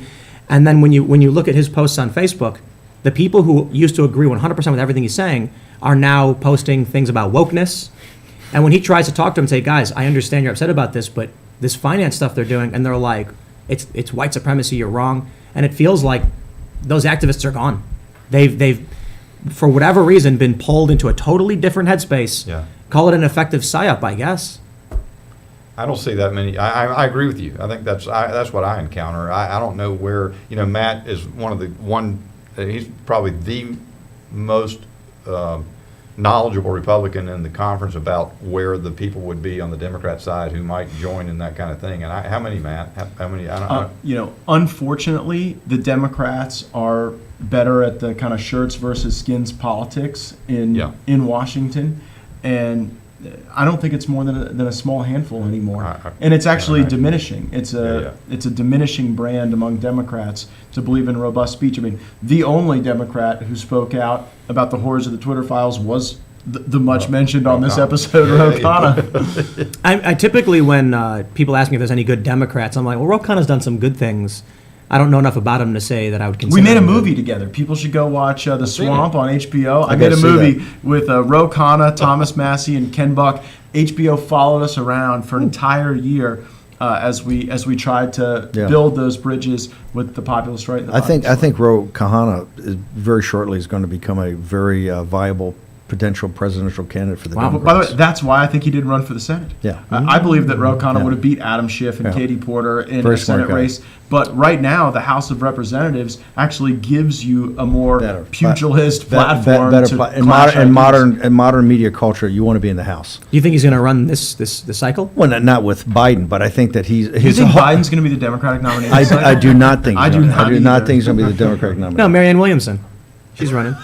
Don't downplay her. No. I think she brings a whole different element. I agree, and I'm deeply offended at how they treat her. It's shocking. Dismissive. And- By the way, and- Robert F. Kennedy, Yes, Bobby dismissive. Kennedy's going to run. Did you He see- should run as a Yes. Republican, but he's going to run Yeah, on the anti-vax platform, and he'll get 10% of primary votes. They'll turn out. I'm not so sure on a Democratic primary, but he will I get got the independents. under on 10%. 10%. Did I you? got the Well, under. I tell you, on the anti-vax movement, it's big. It's very Did big. you? Did you see what Kareem Ro Jean-Pierre- Khanna, by the way, he took Trump's economic nationalism and just turns it into economic patriotism. When he goes throughout the Midwest, and he's obviously very, very knowledgeable. I think he could be a very formidable candidate in the future. Did you see what Karine Jean-Pierre said about Marianne Williamson? I mean, it was actually kind of embarrassing what she did. She was asked about Marianne Williamson announcing she wanted to run against Biden, and she struggled to say crystal ball. And she said, if I had what did she call it, an orb? Or something like a globe. If she said, if I had a globe or and they were With Marianne Williamson, you crystal ball. need the Ouija board. Ouija board, right? She Oh, no, sometimes but- doesn't have exactly the right word. She has. But this is the thing. I'm so shocked. What the Zen media, Master Jean-Pierre. I think that what the media did to Marianne Williamson it shows one of the reasons why they hated Trump so much. They made something up about her and made it stick. She's not a crystal lady. That she's even been like, why are they saying this about me? It was actually kind of upsetting when I'm watching this. She's like, I've never owned a crystal. Why are they calling me this? And I'm like, What's welcome the to majority the with media. the crystal people? If people believe in the Fed, I've got no problem with people believing in the crystal. Well, they're doing it to make her seem like she's a hippie weirdo who has no idea what's going on. So here's where I agree with Marianne Williamson the most: healthcare policy. It seems as though whenever lawmakers debate healthcare policy, all we're really talking about is who's going to pay for the healthcare. Yep. We don't ever really have a healthcare Healthcare, policy right. to make people healthier. Healthy, right. And it sickens me that we continue to subsidize these very unhealthy foods for poor people. Then those poor people find themselves in bad health, and then we subsidize the bad health and the disability, the SSID on the back end. And it is a function of what I believe is a corrupt system in Washington, D.C., largely run by lobbyists and interest groups. I want to read this from Steadley. He said, SVB CEO sold $3.5 million Yes. in shares 2 Yes. weeks before the collapse. Yes. Yes. Well, And the CFO, by the way, the By the CFO way- threw in another By the way, $750,000. Patrick McHenry, this has got to Wow. be your witness next week It's in the got- financial services. You got to go committee. before. You've got to call before this they come CEO for a and ask him bailout. about that No, little stuff. seriously. Before they come for a bailout, you got to have the CEO and the CFO in front of with McHenry in a finance committee, getting grilled right there. I want to know what work of the financial services committee would come before this. Like, what do you have the nerve to schedule before questions for that guy? Check this out. Matthew M. says, Etsy sellers didn't get paid today. It's not just the woke bank, as much as I understand, not wanting to bail out bankers. So Who didn't get paid? Etsy sellers. Yes. This No, is- this is already, Wells Fargo had some problems. There's some Yes. problems in other places. Wells Fargo said it was a computer glitch. This is not So going where to be does good. the By the way, contagion spread next, Steve? First Republic Bank. Where does all over the mainstream media we see this is the contagion. Contagion is like the word of the week coming up. Okay. Where does it go? Silicon Valley Bank had $17 billion of unrealized losses in its government securities portfolio because they bought government, and the bonds are getting crushed because of Biden's economic policies. On other banks, I think the number the Wall Street Journal said was $600 billion of losses, right? Losses on other banks right now. So this could spread just because the bond market's getting crushed. Okay, this could spread. This contagion could spread because what Biden has done to bury this country in this continual over-the-top spending with the collaboration of Mitch McConnell and these guys in the Senate, that has driven the Fed now to jack rates. Kramer's saying at the end of the day, he's taking rates up too much. He's bringing down the system around him. He's got to stop the rate increases because that kills these bonds. So you're going to see over the weekend, none of these banks are going to be sleeping. They're all going to be going through their portfolios. They're all going to be ready to say how they're going to trade on Monday. We're in a crisis. This is not a solo thing. I happen to think it's systemic. Maybe it's just one bad apple. I don't believe that. And people should be on top of this, and you guys should be calling emergency hearings to get guys in here, the Federal Reserve, the bank regulators. First question, why do the California Fed policy? That's because there are multiple tools. That's what he was saying. You don't need to maybe come to you guys, hey, because you can They'll just go to an Fed. existing Fed tool. Yes, exactly. Wow, that would The first question I would ask is, why did the California regulators seize the bank hours before the Fed? Why was Janet Yellen, the control of the currency, the Federal Reserve, why was the Biden regime not on top of this? Why did they let this thing fester? When Peter Thiel sits there the other day and goes, Peter Thiel is a very conservative guy, and he doesn't have his hair on fire. When he comes out and says, take your money out of the bank, that's a papal bull, okay? Wow. So this He is, said and that by of the way, the SVB. Fed, and why did Yellen not move? Why did the Biden regime not move? Because they don't want to show the nation it's their economic policies that brought us to our knees, okay? And that's what you're going to find out. And the question is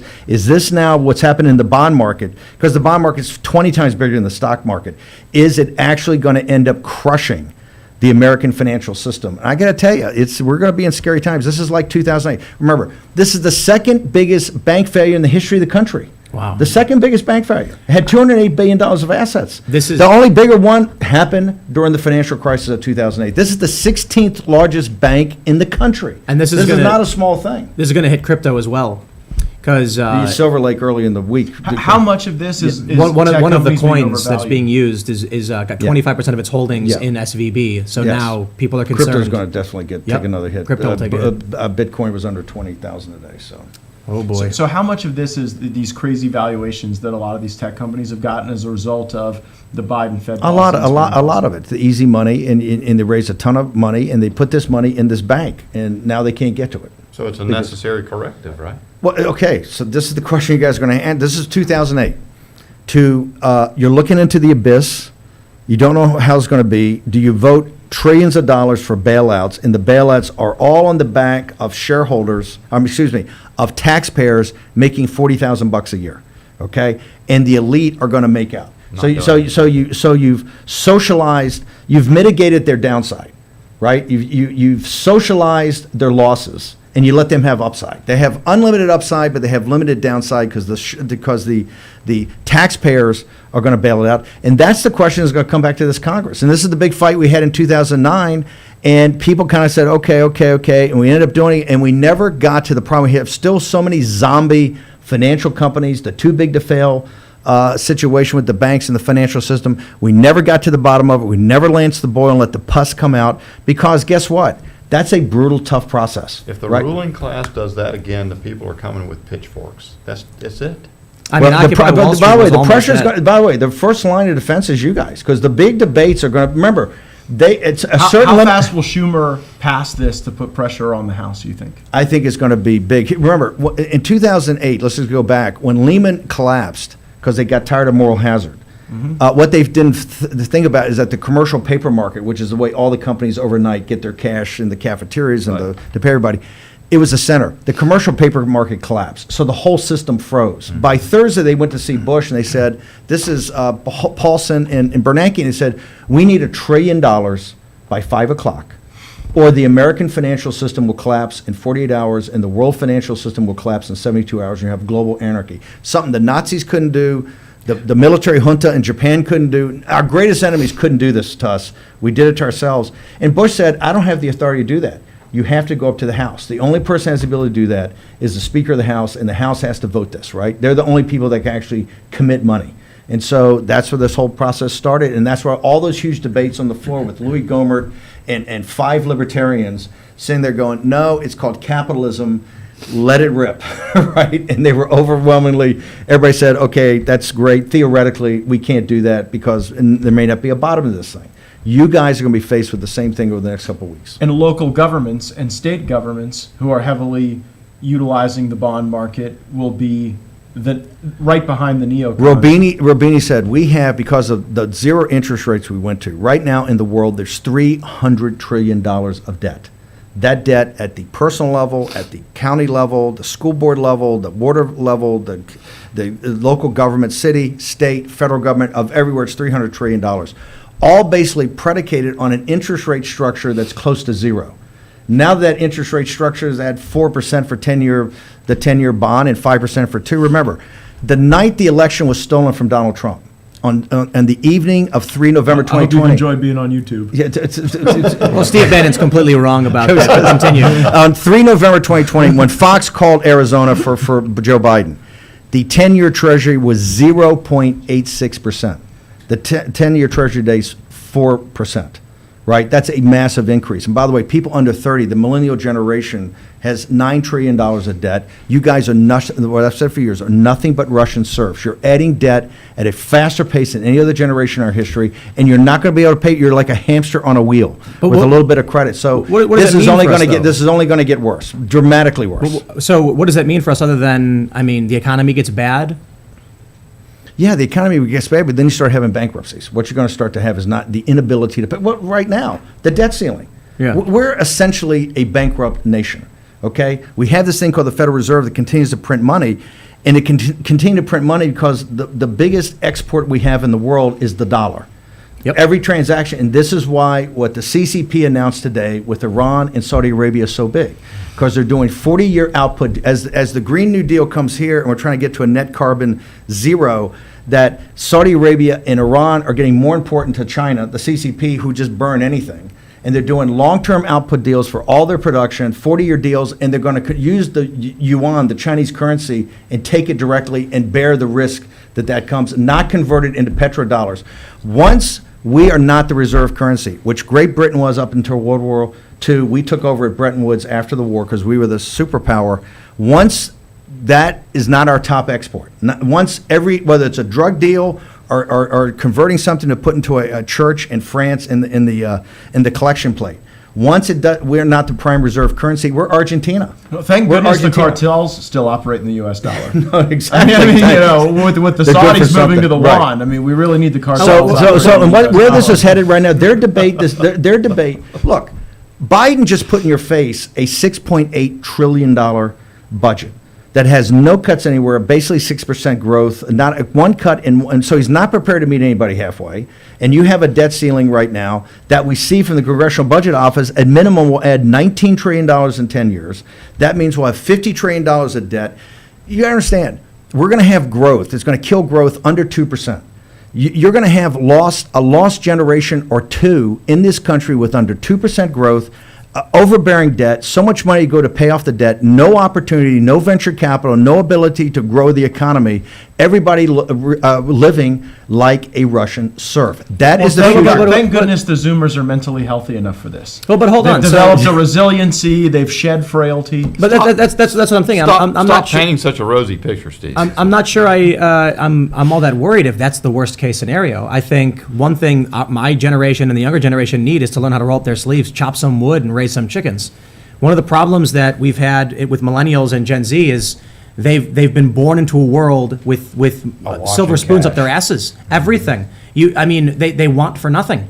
The story I tell is the first day I walked into Vice Media with my job, I was shocked to find that people didn't even show up and were getting 30 to 60K depending on what your writing job was. And I come people from, don't show up here and they get 172,000. well, absolutely. But I'm in New York City, and I'm thinking to myself, some of these people are getting 50, some of these people are getting 100K, and they don't even show up. And I come from a world where I was loading bags into airplanes for $10 an hour, and people are getting injured. They're getting repetition injuries. If the working class of this country found out what life was like for the laptop class, there'd be a revolution overnight. The idea that someone's getting $40, $50 an hour to think about how they can write another article about how racist Trump is, and meanwhile some other person is breaking their back lifting steel beams for $20, $30 an hour, they're going to be like, are you kidding me? This can't be that way. So this generation, they need to learn how to chop some wood. Where these guys are going to come under the pressure, not just the bailout of SBV and stopping the contagion, but then you get right into the spending, into the debt ceiling. And you're going to get, the emotions of this are going to be huge. Because they're saying you're going to throw kids out the street. You're going to this is going to be the battle of the ages on finance in this country. What happens right now with the debt ceiling? You get me excited.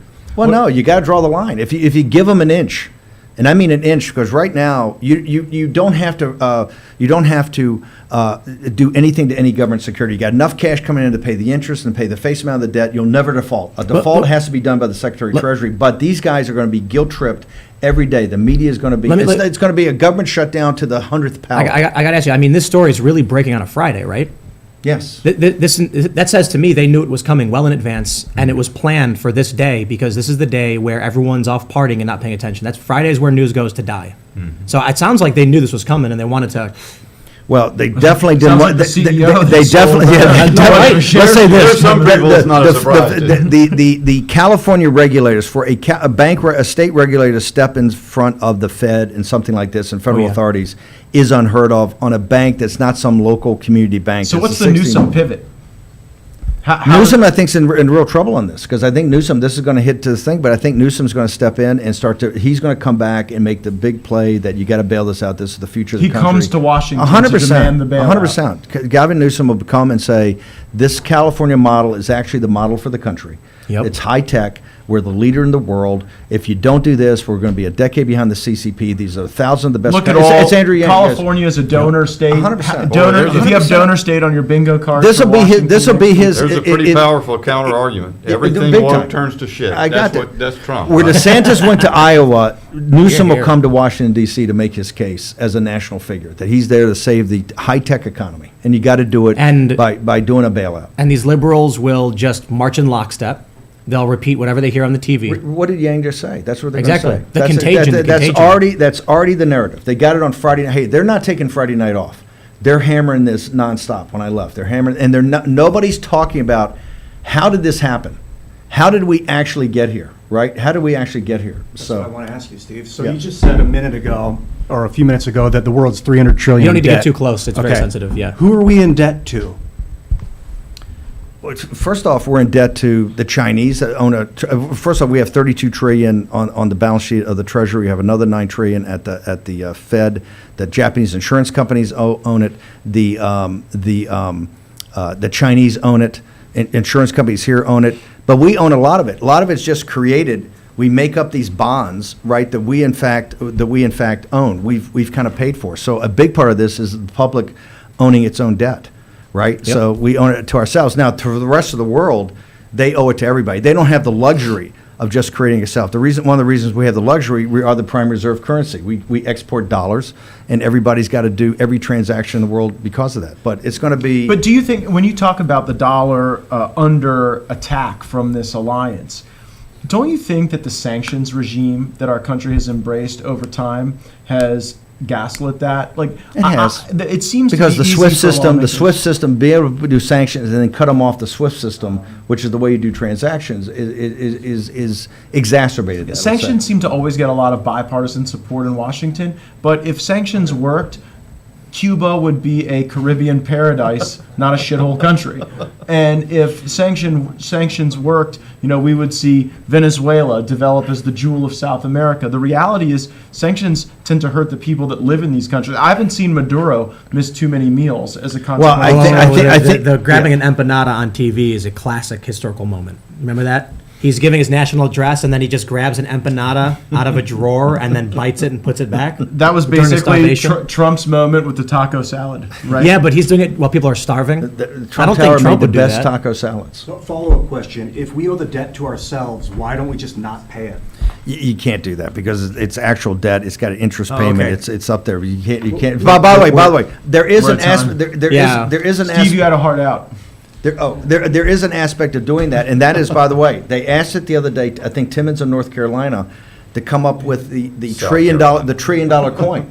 The Yes, $1 trillion yes. coin where Someone- you cre- someone you- mentioned that in you member create- chat. And by the way, he asked the platinum question. coin. He asked the question of would Powell take it? Could you print a coin and just call it a $1 trillion coin and use that to actually delever the United States? And he said, hey, that's a gimmick. Just like Yeah. writing off the debt's a gimmick. We can't Right. do that. I know you got to go. Writing off the interest, though, I mean, if the interest is owed to a fraudulent system like a Swiss bank, the Bank for International Settlements, why are we as Americans adherent to this? Why do you say corporate- why do you say that it's a illegitimate system? Well, it's a Ponzi scheme.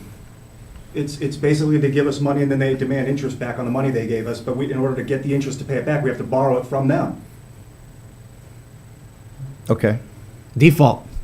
I don't know. But like People should 24 learn how to do trillion some hard is work or owed something. to Americans, though, right? I think 24 trillion is owed to Americans. And by the way, that's of the next 16, we'll sell a couple of trillion to the Chinese, a couple trillion to the Japanese, and we'll owe it to ourselves. So you got a hard stop, and we do need to start winding it down, I guess. So this has been absolutely awesome to sit here with you guys and have How did conversations. you? The question: how do you broadcast from the Capitol? You're on YouTube. You're in the Capitol. I come here. without I come here.